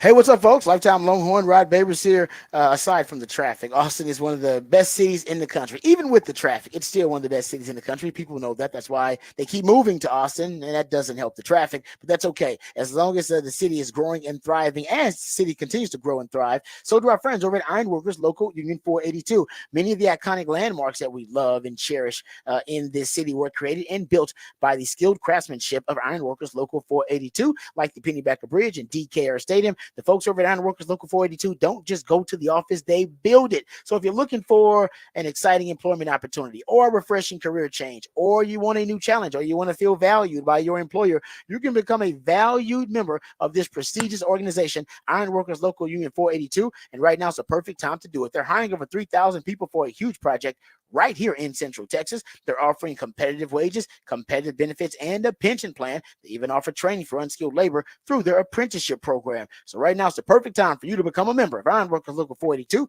and take pride in the type of teamwork and craftsmanship that help shape the future of our great city. So maximize your potential and accept the challenge of becoming the best version of yourself by going online to apply at ironworkers482.org. That's ironworkers482.org.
All right, welcome back to the Rodcast. Time to get into a little bit of off of the record here while we got a little time.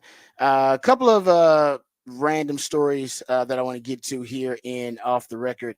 And one of them actually is about Shaquille O'Neal. Now, we actually do have some audio of this too. So I might ask my man Matt Patrick to pull up this the Shaq audio that we have. He was doing his podcast, and he had Dirk Nowitzki as a guest because obviously the Mavs are in the finals. So a lot of talk about Dirk Nowitzki. And he revealed, and this is why I love like the modern ecosystem of sports entertainment. You learn little cool stories like this all the time. Apparently, Shaquille O'Neal, when he left the Lakers, he wanted to go to the Mavs. Like one of the teams that he was interested in was the Dallas Mavs, or at least if you listen to Shaq tell it. We have this audio here, Patrick. Here is Shaquille O'Neal talking to Dirk Nowitzki on a podcast and saying the Big Pod with Shaq, I think it's called, that, hey, man, when he was leaving the Lakers, one of the teams that really piqued his interest was the Mavs. Trust me, I tried to get to Dallas many times. Me and Mark was working behind the scenes. Right after I left LA, Mark was the first person I called, but it never worked. Yeah, I remember there were a few rumblings around at the time, and then and then you obviously went to Miami, and then you guys beat us in 06. So that was a tough period for sure. I called Mark. I said, Mark, whatever you got to do to get me there. And he's like, the Lakers won't do it, man. I was like, make them do it, Mark. And they wouldn't do it. But that would have been nice. Wow. That would have been nice.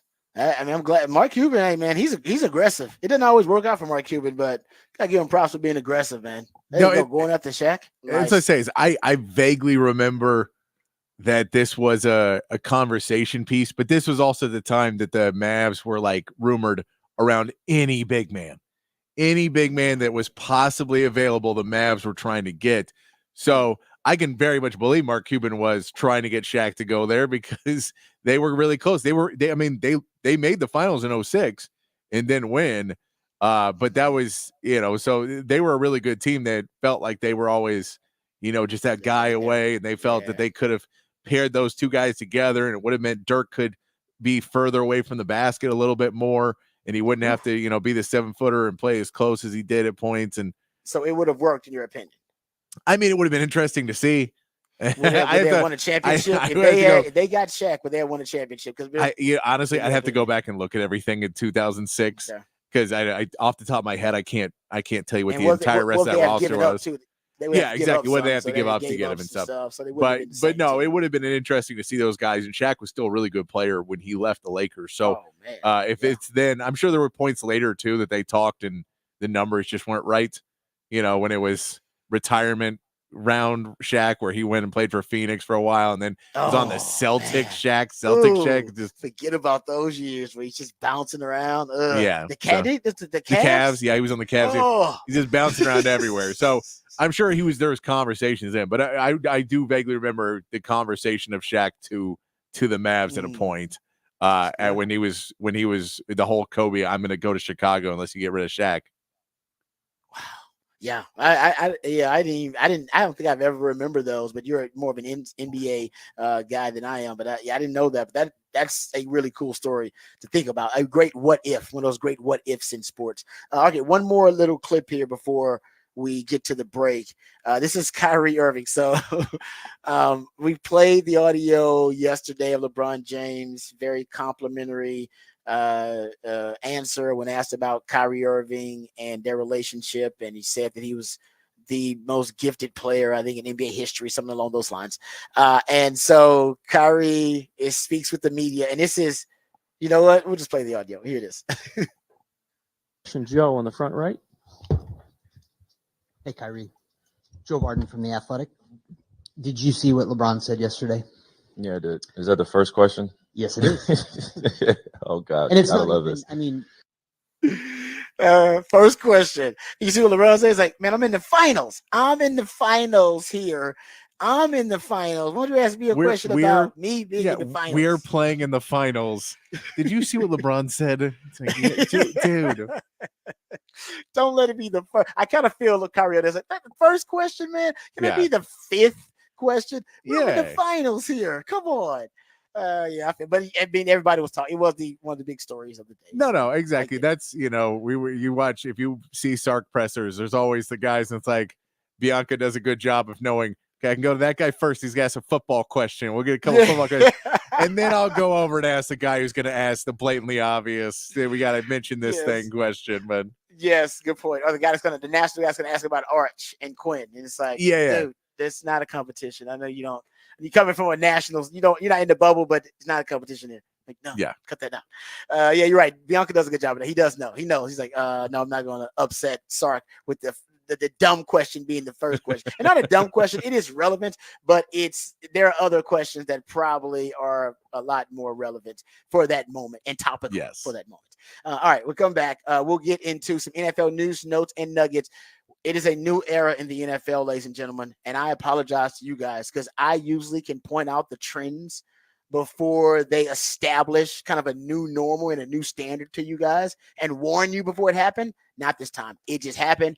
I was shocked and surprised by it. I'm sure you will be as well. We'll discuss that in Rock's Round of the Day. Also, we'll have who's standing out. Matter of fact, there's one player in particular who's standing out in the Texans mini camp. It'll probably bring a smile to your face if you're a Houston Texan and also a Houston Texans fan, but also the Cowboys standing out in a bad way this offseason. We'll discuss that and more right here on the Rodcast featuring Patrick Davis. I'm lifetime Longhorn Rod Davis coming back on the horn.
All right, welcome back to the Rodcast featuring Patrick Davis, the Idealionaire, my co-host. I'm lifetime Longhorn Rod Davis. He's also the one that comes up with all the musically themed days of the week, including a new theme Thursday. And the theme for this Thursday is a new one. It is celebrating National Best Friends Day. That'll be happening this Saturday. So all the songs reference friendship, best friends, are talking about friends in some way, form, or fashion. So we appreciate Patrick on that one. This is I know this song from the Golden Girls more than anything. So who is the artist that actually sings the song? Andrew Gold. Okay. Gold. It's a quality jam, man. I used to It sing is. along with that song all the time. The last verse is a little Oh, what? on You the don't like nose. Is it The last off-putting? What's verse going on? is, and What's going on there? when we die and float away into the night, the Milky Oh. Way. So it goes through the entire life, and then it's like at the end, it's like when we die. Oh. Damn. Okay. Yeah. Well, then they should have put that in the Golden Girls one. I That's think appropriate. they cut that out. By the way, do you know the Golden Girls were not that old when that show started? I know, because I do know Estelle Getty was like one of the younger ones. Like the grandma, she wasn't I want to say she wasn't the oldest at the time. That was weird. Yeah, I she was wanna wearing say that, right? The one that played the grandma, they put like some more makeup and stuff on it. And she wasn't as old as they made her seem in Golden Girls. I want to say, was I right about that? Is wrong? let's see. Let me know. Because I know they weren't as old. I know she wasn't as old as they portrayed her. I thought that was the thing about it. But no, I watched the Golden Girls, man. I was a fan. I'm not gonna lie. Even now and then, randomly, I'll put on the Golden Girls as background because it comes on like TV Land or something. So yeah, so Estelle Getty, who played Sophia, was 62 at the time.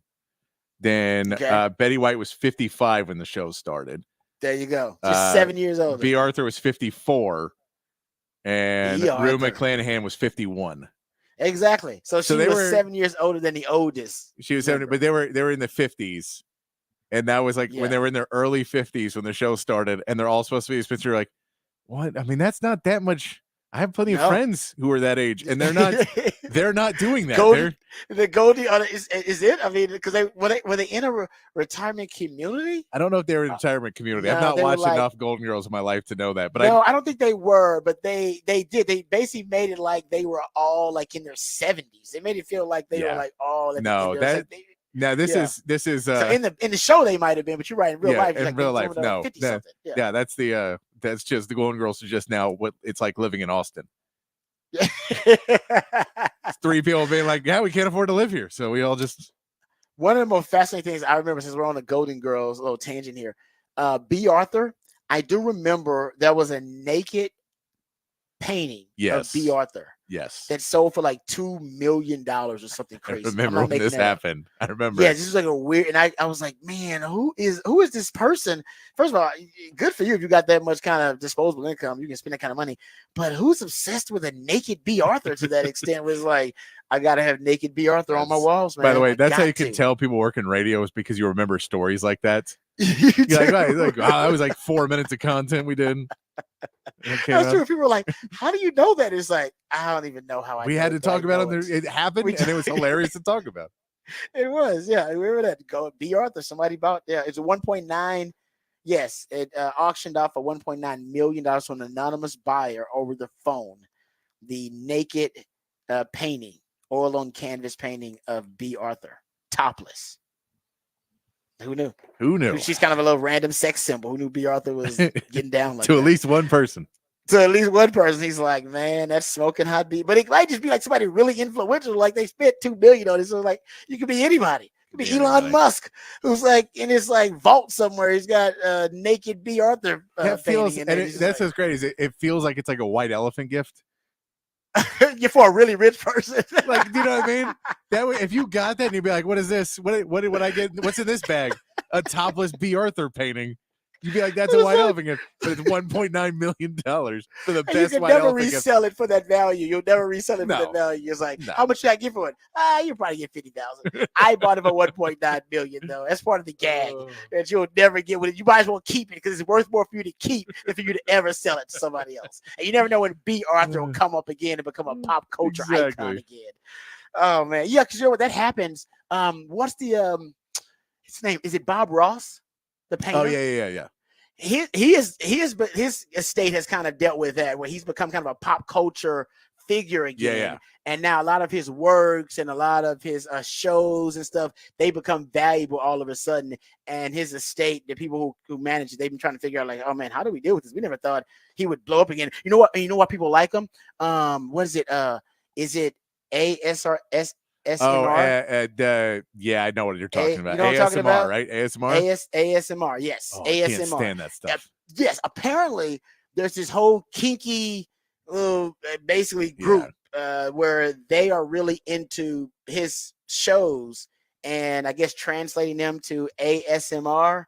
and it's kind of a fetish thing, and I'm not into it, but that's one of the reasons that Bob Ross is starting to come back. I have no idea why we're into this, but I'm just saying that might happen to B. Arthur, and then her naked painting will be worth $2 million again. There you go. All right, long way of getting around to that. Well, let's get to some NFL news, notes, and nuggets before we get too deep into the Golden Girls discussion again. And no telling where that's going to take us. But let's get informed, educated, and updated on all the top stories of the day. Then we'll come back and talk about the Dallas Cowboys separating themselves in the wrong way from the rest of the league, and the Texans stand out during minicamp so far. And we'll also get the rant of the day. But first, let's get updated, educated, and informed with all the top stories of the day with the Horn headlines. All right, your Horn headlines brought to you by Top Gun Rentals and Lawn Equipment. Texas softball lost their first game of the Women's College World Series Finals last night, 8-3. OU was able to hit 3 home runs early to get a lead, and Texas was not able to rally. Texas will look to bounce back tonight, needing to win back-to-back games for the national championship. In the NBA, the finals start tonight with the Mavericks heading to Boston to take on the Celtics. Kristaps Porzingis, who has been medically cleared, will return to the Celtics lineup after missing over a month of action, leaving in Game 4 of the first-round series with a calf injury. Porzingis averaged just over 20 points per game for the Celtics in the regular season.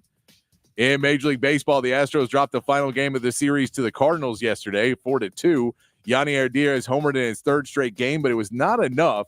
The Astros now get a much-needed day off as Kyle Tucker and Alex Bregman both missed yesterday's game with injury, and with the news that both Jose Urquidy and Christian Javier will require season-ending surgery. And the Rangers salvaged their series with the Tigers with a big 9-1 win. However, the victory was lessened by Corey Seager, who was able to extend his on-base streak to 28 games, pulling up short while running the bases and having to exit the game with hamstring soreness. The Rangers will gladly take their day off to evaluate the injury before welcoming the Giants this weekend. And that is your Horn headlines. All right, thank you, Patrick, for the Horn headlines. Let's get right to these NFL nuggets, these NFL stories. So I saw this from our friends over at Spot Track. They do a good job tracking, of course, no pun intended, all of the NFL transactions, off season, in season. They track all the contracts and all that kind of stuff. So that's usually where I get a lot of my information about NFL contracts. So they've been tracking off season spending this calendar year, this NFL calendar year that started this off season. And according to our friends over at Spot Track, your Dallas Cowboys are currently last in the NFL this offseason in overall team spending. They've had the lowest team spending for any NFL team this offseason. And yes, they are the most valuable franchise. I know the irony in that. The most valuable franchise in the NFL, the Dallas Cowboys, at $9.2 billion, are walking the line between being frugal and being cheap. And there's a difference between being frugal and being cheap. And I know this because I love my dad. My dad walked that line all the time between being frugal and being cheap. He really did. Like, we'd go to Luby's to go eat, and it was great because he wanted to make sure we good thing. Got the Luann. That's being frugal. The Luann is frugal. Yeah. All right, it's quality. If you go to Luby's, you know what the Luann is. It's nice value. It's a solid King of the Hill platter. Joke too. What is it? What is it? Their niece was her name was Luann Platters. That's great. That's fantastic. That is good. There you go. So, such a Texan show, right? Well, yeah, we go to get the Luann. That's frugal. But my dad, and this may be frugal too. Instead of buying the lemonade, they have like little juices for you to get at the end of the line. There, you can get juices, you can get lemonade, all this kind of stuff. And as a kid, I'm like, man, I want some juice. I want some lemonade. But dad's like, no, getting water. Because water is free. Get some water, get some of those free lemons and that free sugar, and we will go to the table and we will make lemonade as a family, eating our Luann platter. And now I think about it, I'm like, actually, it makes sense because, I mean, that's what lemonade is. Our lemonade was better than their lemonade that we made at the table with fresh lemons and sugar. So that was frugal. I love my dad being frugal when we went to Luby's. But then my dad would get cheap. In other places, like, we would sometimes want to reuse paper plates and wash paper. That's cheap. You know what I mean? We would use the grocery bags you get, the paper bags. We'd use those and repurpose them as trash cans in our house instead of buying an actual trash can. That's just cheap. You know what I mean? And the difference between being cheap and being frugal. The Luby's experience, that was frugal. Beautiful. Hey, to hell with that lemonade. That's just a hustle. Paying $2 for lemonade. We can go to the table and make our own lemonade way better. Frugal. But come on, man. We washing paper plates, that's just cheap. So I know about this struggle because my dad still to this day will struggle between being cheap and being frugal. And the Cowboys struggle with it too. And this offseason, they've only spent $93 million so far this offseason, and they're being cheap. All right. I don't know if they're being frugal anymore. I think the Cowboys just being cheap. By the way, the team that spent the most, and by the way, the gap between the Cowboys at the lowest spending team this offseason and the 31st team, the Steelers, they spent $147 million so far this offseason. The Cowboys have spent $93 million. I know what you're thinking. Well, they haven't signed their big name guys. I agree. A lot of teams are. Well, that's also part of the problem. Why haven't you signed your guy? Everybody else is like, no, we got to sign our guys because the price doesn't go down. Yesterday's price is not today's price. So why the hell are you delaying this? Why are you delaying the inevitable? Why are you procrastinating? You should be signing your guys too, and then you wouldn't be at the bottom of this list. So either way you look at it, it's a problem. Either you're cheap, right, or you're waiting too long, which is a miscalculation of the market. This is not frugality, in my point. The team that spent the most this offseason is the Lions. The team that spent the second most, the Eagles. And they got me to thinking, them freaking Eagles, man. The Eagles, Howie Roseman, we talk about this all the time. Man, Howie Roseman is just such an aggressive, frugal, and he is such a, I just think he is such a mastermind at manipulating, maybe manipulate is not the right word, circumventing the salary cap. He keeps the window of the Eagles championship window open as wide as any team's window in the NFL. He just keeps, the Eagles always seem to be in it. So I guess the Eagles are in it again. Like that's because Howie Roseman is very cognizant of the 5-year window. No quarterback head coach combination has won their first Super Bowl outside of their first 5 years. So after 5 years, if your head coach and quarterback combination you got together don't win the Super Bowl, you got to shake something up. Cowboys, by the way, are approaching that 5-year window. But this is what I want to get into.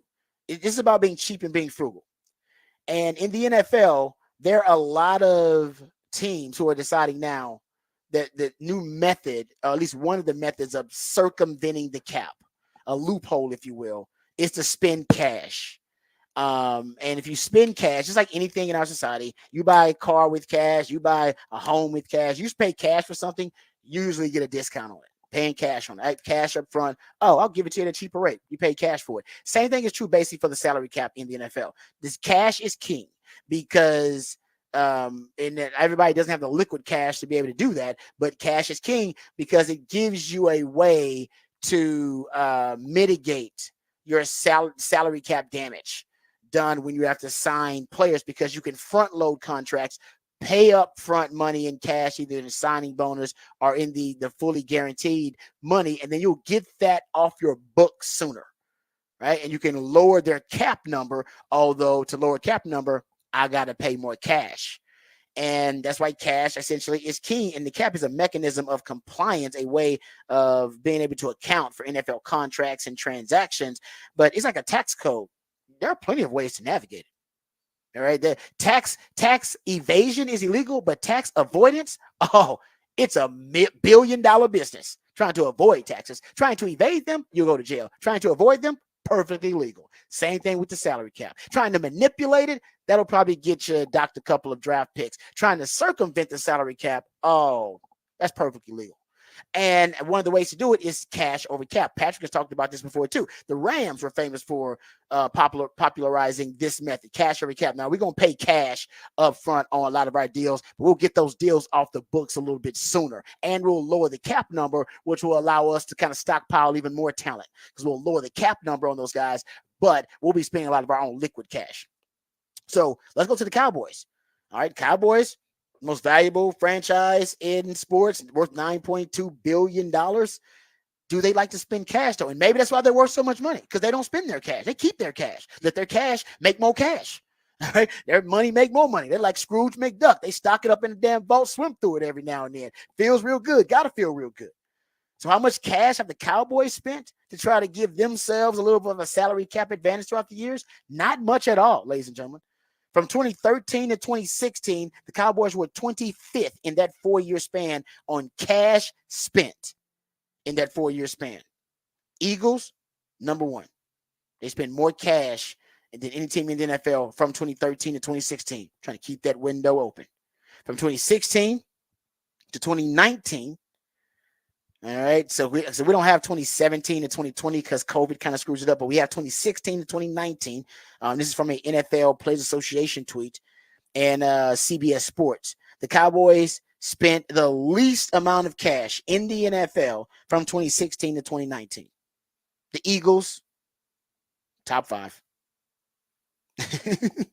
Top 5 in spending, and from 2016 to 2019.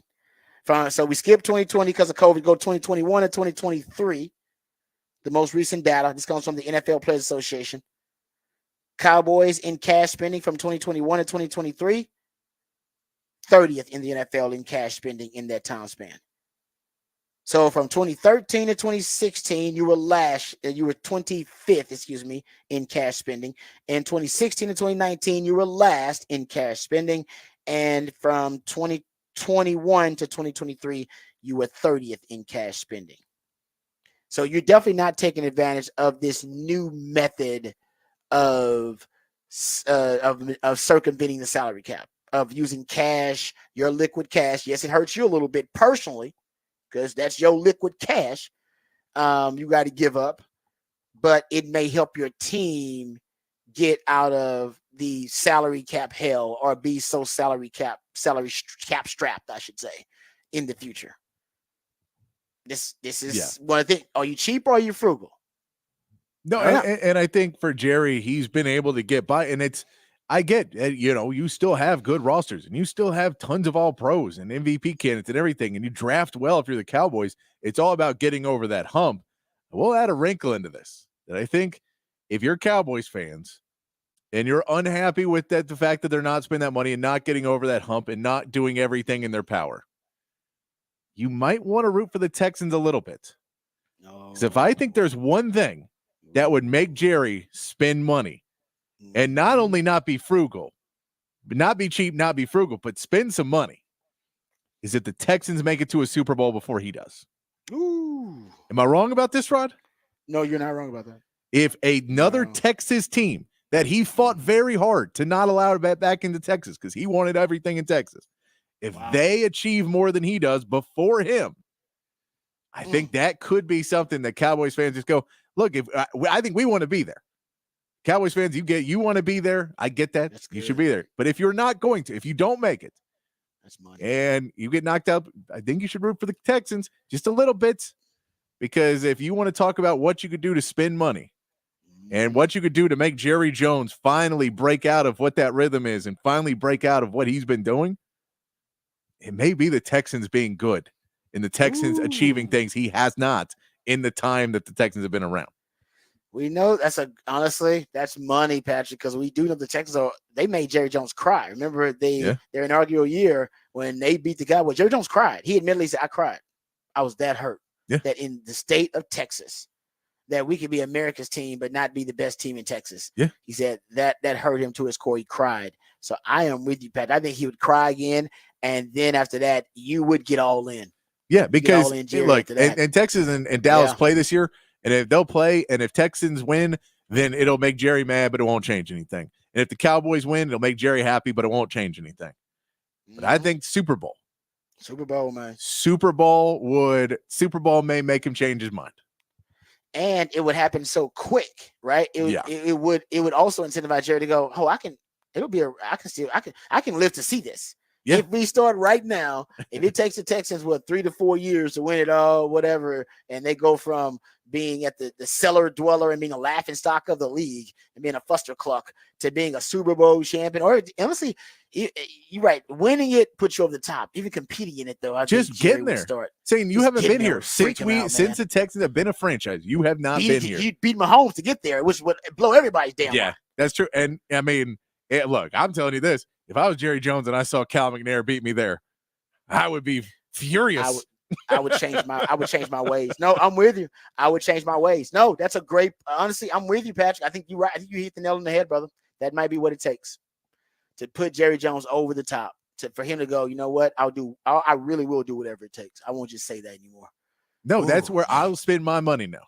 That money we just talked about. Yeah. About spending that cash and going, well, we're the best. We're ranked the highest valued franchise, and we have all these things going for us. And we're competing. We're so close. We're so close. Why do I need to open up why do I need to change what I do? Because we're so close. All we need to do is just play a little bit better. And then I think if you want to talk about what could incentivize him, because it's not the Eagles, that's not incentivizing him. So No, I think it would be the other Texas team doing something that would incentivize him. And as a Texas fan, I don't necessarily want Jerry to be incentivized. I'm fine with them not being incentivized because they do draft well. And they do have a lot of pieces that all work well together. And it just feels like they're that one piece short of it. And that piece is not necessarily a player. It's getting the right depth in players to spend the money so that you can build a roster that from top to bottom is really good instead of a roster right now that is extremely top heavy, but falls apart as you go down. Well, no, and you're right. It's the little things with the Cowboys, right? Talent is not the Cowboys' issue, ladies and gentlemen. They got 9 All Pros. They got more All Pros than anybody in the league. Talent is not their issue. Culture is their issue. Jerry Jones, listen, Mike McCarthy is a really good head coach, but the Cowboys could have a better head coach. The reason they don't have a better head coach is because Jerry Jones needs a head coach that is also going to allow him to have his way and allow him to get credit for what the Cowboys do.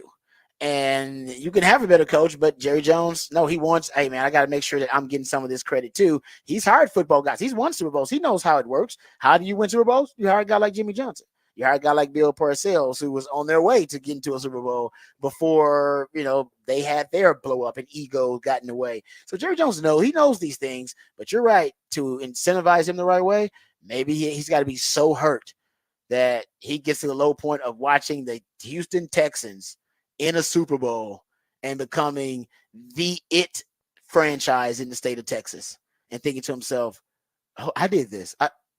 This is all me. Hold up. That team did it. That organization did it after being a laughing stock. You know what? I'll do whatever it takes. I'm with you. I like that. I like that theory. That's good stuff. That's a good hot take. Okay. I want to get to my rant of the day. You know what? Let's push it. We'll do the rant next segment. And then we'll also throw in the college football items that I wanted to get into. I want to talk NIL. There's the college football playoff schedule that's been released. So we'll get to the break early here and come back, and we'll have plenty of time to get into Rod's rant of the day. Also, I'll address the Texans, what player is standing out. We'll finish our NFL discussion. Then we'll jump to college. There's some odds, but also an NIL conversation that I want to get into. So we got a lot jam-packed in the next hour. We'll come back and hit it all right here on the Rodcast featuring Patrick Davis. I'm Lifetime Longhorn. Rod Babers coming back on the horn.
All right, welcome back to the Rodcast. Time to get into Rod's rant of the day. I got a couple of topics, or one topic for the rant, and then a couple other topics going to bring up right after that.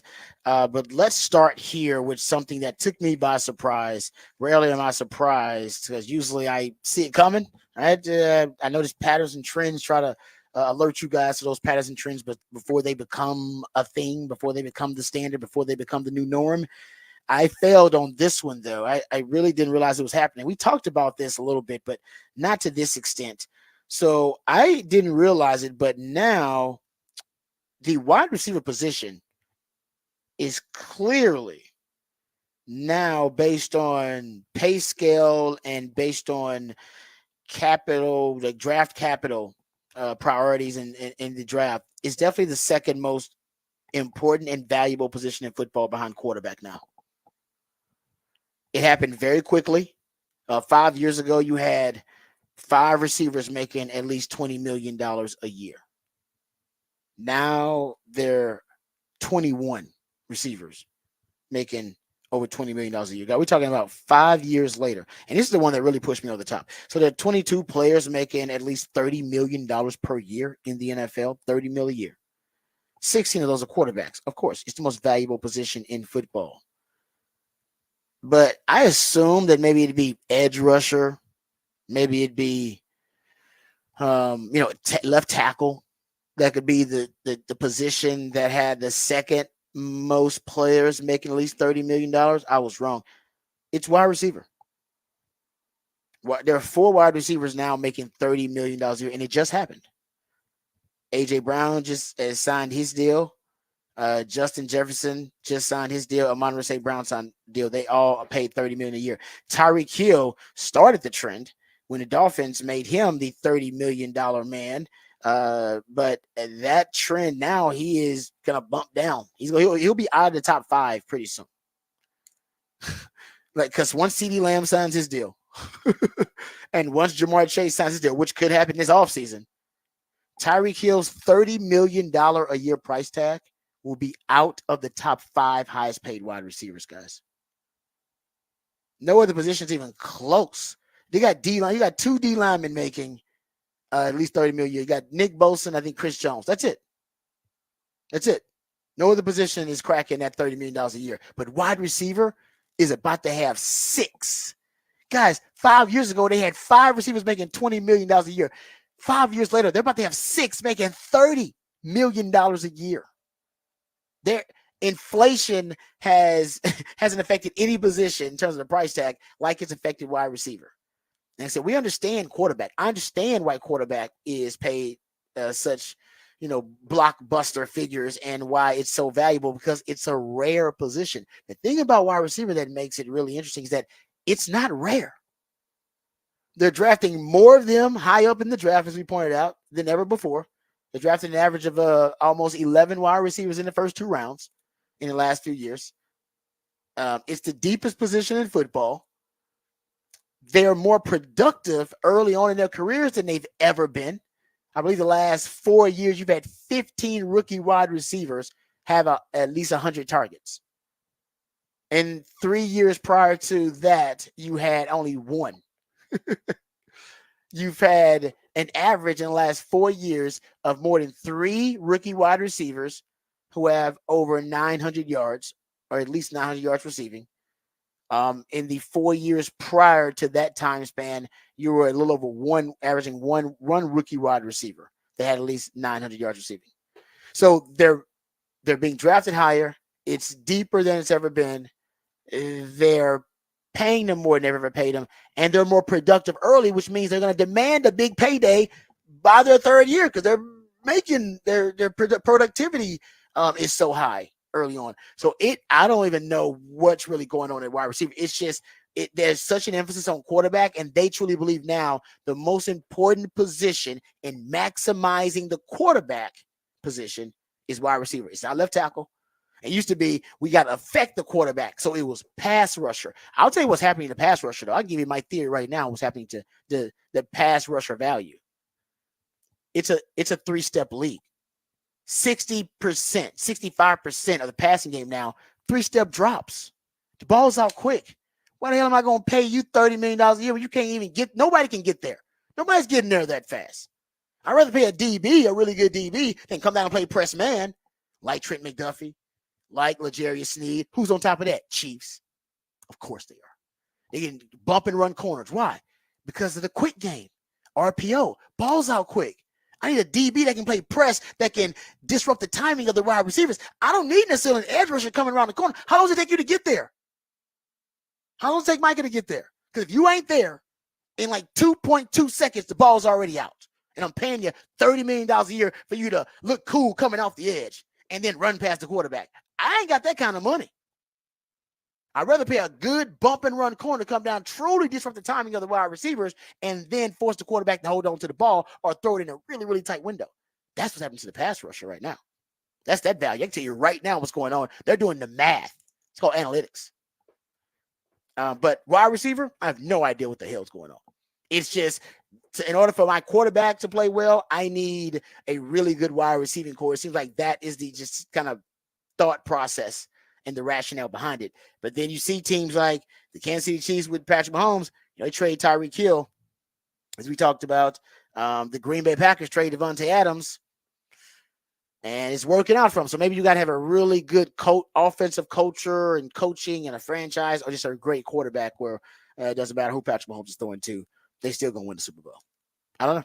But just so you know, most important position now behind quarterback, it's wide receiver, folks. And actually, it's not even close. It'd be different if it was like, oh, yeah, they're edging out the edge rushers and left tackles. No left tackles, no edge rushers are even close to this group. They're going to have 3 times the number of players, non-quarterbacks, making $30 million a year as the next closest position. Crazy. So I don't know. Hey, Patrick, you got a theory on this? Because I do not have. No, I'm with you. I agree with that. I think that is, I think that it's part 2 of, what sells tickets. What do owners want to see? And owners want to see scoring. And so if it's your quarterback and it's wide receivers, and that's where everybody's going. And if that's, if that's the trend, you don't want to get stuck without them, because we've seen too, if you don't have 2 good wide receivers and your quarterback isn't the next level elite guy, then it tends to end up where your coach will come back and go, well, I can't compete in this league without that. I can't compete. And how do you want us to find it? And now you got to hire 3 more coaches to try and find the offensive coordinator who can come in and tell you how to compete without paying for 2. I mean, look at what in San Francisco. They have Debo, then they have Ayuk, and they want to keep Ayuk, even though they drafted another wide receiver, and that's with Christian McCaffrey in the first round. Because they said we need all these weapons, and they paid their 3rd guy. Yeah, you're right. They drafted one in the first round, and they want to keep Ayuk. It's like, and they want to keep Ayuk, and they paid who's the 3rd guy they just paid. Oh yeah, you're right. But they paid their 3rd wide receiver too. So they drafted, paid their 3rd, want to keep their 2nd, already paid their 1st, paid their running back. Mm-hmm. I mean, right. And it's like I get you want to have all these weapons. It just doesn't have the track record of winning Super Bowls. And I get it falls in the category you can bang your head into the wall all day long about the fact of you have to have the quarterback, and there's 4 or 5 of them in the league. And so if you don't have one of those 4 or 5 guys, what are you supposed to do? And I think people are trying to figure out, can I mask what my quarterback's lacking by getting wide receivers? But the reality is, if I'm going to pay somebody $70 million a year, they need to be better than me paying a guy. I can't have $100 million in my cap going into one part of the game. I need to have this spread out a little bit more. So if I have a quarterback who's making 60, 70 million a year, and then I can pay my wide receivers 15 and not necessarily get up into that $30 million range, then and still win. That's how you be able to build and bring in a L'Jarius Sneed and a Chris Jones and have guys that can play those important positions on the other side of the ball. And it just feels like teams are falling into where, the trap of it. But if you have cash over cap and you have the ways to pay these wide receivers and pay them up front, then it doesn't hurt you the same way as it will hurt another franchise that has to pay all this, and the cap just ends up killing you and eating you up in the end. Yeah, no, you're right about that. And Jerry Jones implied that he was like, well, we're paying Dak so much money. If he's that if he's worthy of that elite, salary, then that means he needs to be able to operate without the $30 million receiver necessarily. It's like that's kind of what you're getting at. It's like, well, I'm paying you, top 3 money. You need a top 3 wide receiver and you need top 3 everywhere around you in order for you to perform. That's kind of how the Eagles operate. We're like, no, we're gonna get the best players. They're paying both of their wide receivers. And they're paying Jalen. And they're paying Jalen. And they're paying their tackles. Like, it's like, what the hell? But they operate a different way. That's kind of what Patrick's talking about there too. So there you go. Wide receiver is now the second most valuable position in the football. And it's like I said, I don't know when there is a market disruption for that position because it doesn't seem like it's slowing down anytime. So, because think about Brandon, you just brought up the 49ers. Brandon Ayuk's about to get paid. Yeah. They got it. They can't just keep him. They got to pay him. No, and I get it. And someone's about to pay T. Higgins. That's what I'm saying. Like, and those, I think Brandon Ayuk is not pro. I don't know if he's going to be 30 million, but he's going to be close. Yeah. Because that's going to be, that pretty soon, guys, 30 million is going to be out of the top 5. And so Brandon Newsom will say, I'm an all pro. So I'm one of the top 5 best wide receivers. So you got to at least pay me 30 mil because that's the floor of the top 5. And it's like, what the hell? Yeah. it's crazy. Yeah, and then you got to go back and talk to Debo. Yes. It's like Debo's going to be hurt. Well, no, I'm your number 1, though. You going to pay him more than me? I'm the number 1. That's what the Eagles did. Remember, they paid Devontae Smith first, and then they was like, all right, AJ, we know you feel a certain kind of way. We gonna pay you too. Okay, you're right. It is the vicious cycle. Oh man, he drafted one in the first round. So at one point, you want to start feeding him the football so that you can move on from. And man, if you talk about high-paid wide receivers, and you talk about the Cowboys' problems with this, is that Micah Parsons does not just want to be the highest paid defensive player. He wants to be the highest paid non-quarterback. Yep. And that then means, guess who's the highest paid non-quarterback? Justin Jefferson. You're right. No, the wideouts are hurting that argument now. Well, at least for the Cowboys, they're killing that argument for it now because you're right. The highest paid non-quarterback is now the wide receiver position. And like I said, at least Justin Jefferson, I think he's the ceiling. I don't think any wide receiver is going to be paid more than him. Not this year, but give it 2 more years. Give it a couple more years, yeah. Somebody will have better stats to back up their argument in a couple of more years. All right, there you go. That's the changing of the guard, if you will. Times are changing in the NFL. Okay, speaking of the NFL, let's get to the Texans here really quick. I like to balance out some Cowboys talk with a little Texans talk.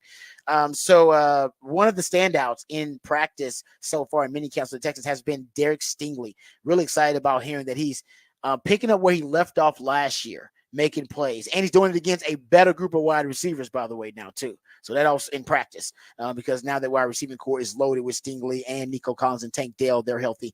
But remember, Stingley last year, he led all cornerbacks in what they call hawk rate, which is the how often the rate a DB gets his hands on the football. He was first actually in hawk rating by Next Gen Stats, 32%. He was 4th in passer rating allowed and 4th in EPA per target allowed in as a defender. So he was playing at a really high level last year. If he can pick up where he left off last year, they can add a shutdown corner to a defense that already is pretty stacked on the defensive line, especially on the edges with Will Anderson and Danielle Hunter. And a shutdown corner really changed. They don't even know who's going to be the corner opposite Derek Stingley. It could be Jeffrey Okudah, could be CJ Henderson. I hear him right now. I hear that CJ Henderson's probably leading that competition. But think about schematically, strategically, you can roll coverage to the side opposite Derek Stingley. Don't have to give him help. You can put a safety over the top of the other side and give that corner help and leave Stingley on somewhat of an island if he can prove himself, worthy of that kind of trust. So glad Stingley's playing well. You want that problem of having to pay him like top cornerback money. That'd be a great problem. I just told you that, and this is, honestly, the Texans probably need to think about bringing back Steven Nelson, the cornerback they had last year. And I know it sounds crazy, but like I just told you guys, 60+% of the passing game in the NFL is quick game. Balls out, quick, 3-step drop. So the bump and run press corners are coming back in style because I got to do something to disrupt the timing of the RPOs, which is just a combination of quick game and the run game, and the quick game early on. And the way I can do that is bump and run at the line of scrimmage to reroute the wide receivers. So bump and run corners are now becoming more and more valuable. Steven Nelson was a top 10 bump and run corner last year. Derek Stingley is going to be a top bump and run press corner this year, and it should be for years to come. You need that other side to be able to play press too, to take away the short and the quick game. And Steven Nelson, since he's still available in free agency, he's definitely going to come cheap. He knows your system. I wouldn't be opposed to bringing him back. Just me. I don't know, man. There's got to be some bad blood or something going on too, because he's been out there forever. I do wonder if there's somewhat of a joint message of DBs and safeties right now, secondary players, because there's so many free agents that maybe there may be a agents talking behind the scenes of, man, they're trying to drive the market down because they want to pay these other guys. Don't take the deals right now. They're going to come crawling for us. They're going to come crawling and they're going to have to pay us. So they may have seen what happened with the running backs and too many people taking them, and that's why you see, 6 or 7, maybe 8 really like decent, good DBs really that good. should be on rosters, and they're really not. good. And it feels like there may be something to be said that I think they may be waiting. They're getting low ball offers now, and they're waiting out for. And we're not coming back for. We're not doing 1 year $3 million. Like that's not where we're starting. Yeah, they're all being offered low ball mercenary deals, no long-term deals, no big money deals. So the belief is that I talked to Quandre Diggs about this too. Because is Quandre on the team? Is Quandre still out there? I think Quandre, that's what I'm saying.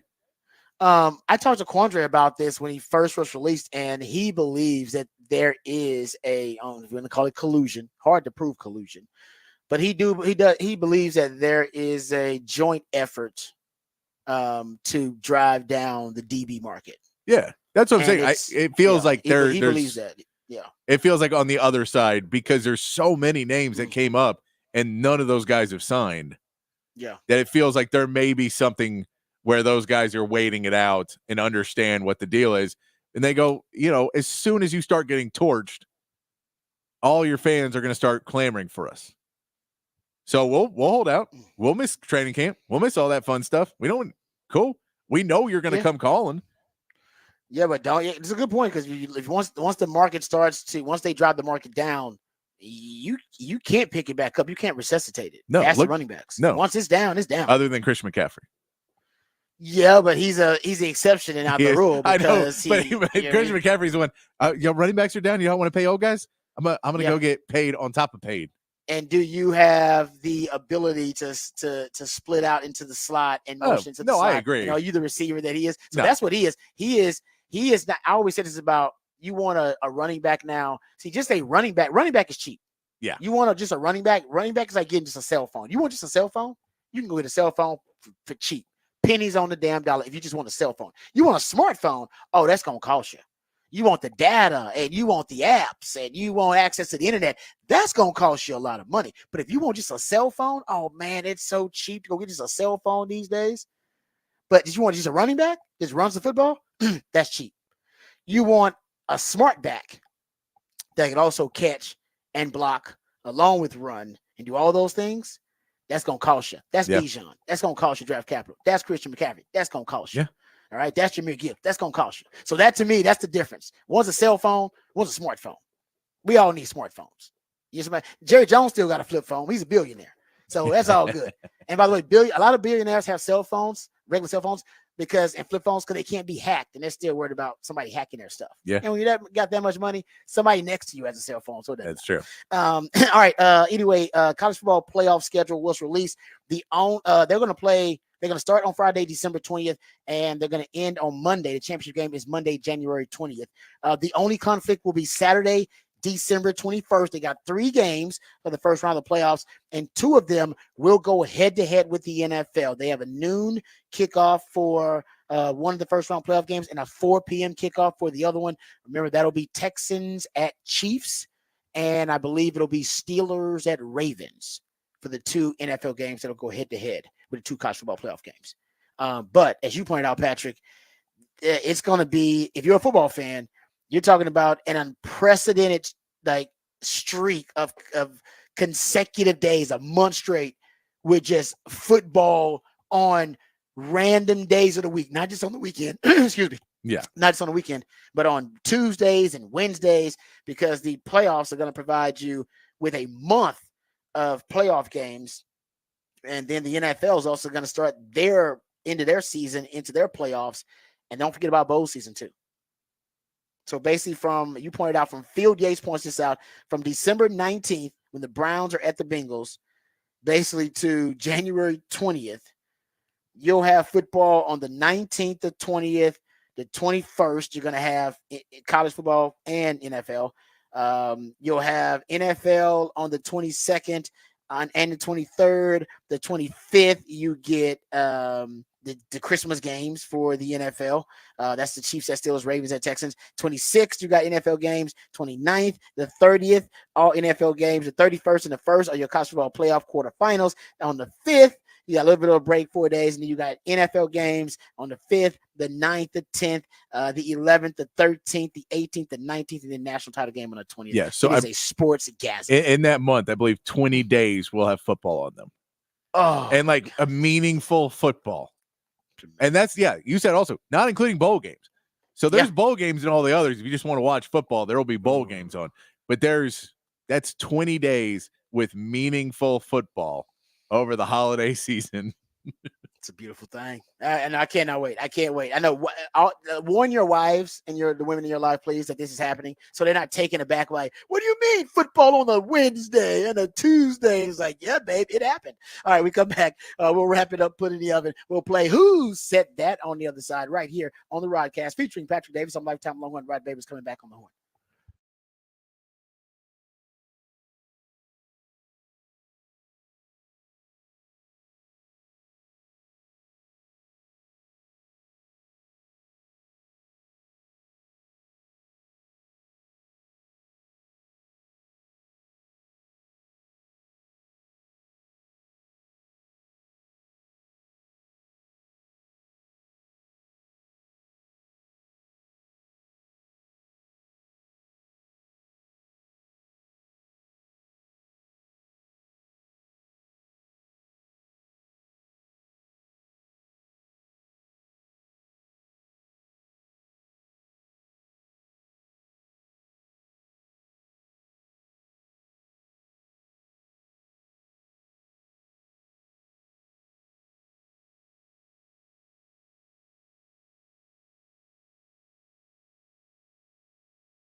All right, welcome back to the Rodcast. It is a new theme Thursday. It's from my co-host, Patrick Davis, the Ideallionaire, comes up with a new creative theme for Thursday and plays songs that reference that theme or celebrate that theme. And we are celebrating National Best Friends Day, which will be coming up on Saturday. But of course, we're celebrating it for our new theme Thursday. So thanks to Patrick for that. Also, go check out the Horn X account at the Horn ATX. You can check out the topic for the big fat poll of the day: who's going to be the X factor in the NBA Finals? Game 1 coming up tonight. Before we get ready to wrap this thing up and put it in the oven, we always play Who Said That. That's when Patrick finds pieces of audio from the sports world world, sometimes beyond the sports world. And then based on the familiarity of the voice or based on the context clues, you're supposed to be able to identify or recall who said that. The finals. There's only one thing in the way now, and it's not the opponent. It's the willingness to sacrifice everything, because the greatest competition is you. If you don't believe in winning this title, you shouldn't be here. You know what it costs to get this far. Every moment of your life has led you to this. And if you want to hold that trophy, it will cost a lot more. Who's going to carry the boat? Nobody expected the Mavs. Nobody wanted the Mavs.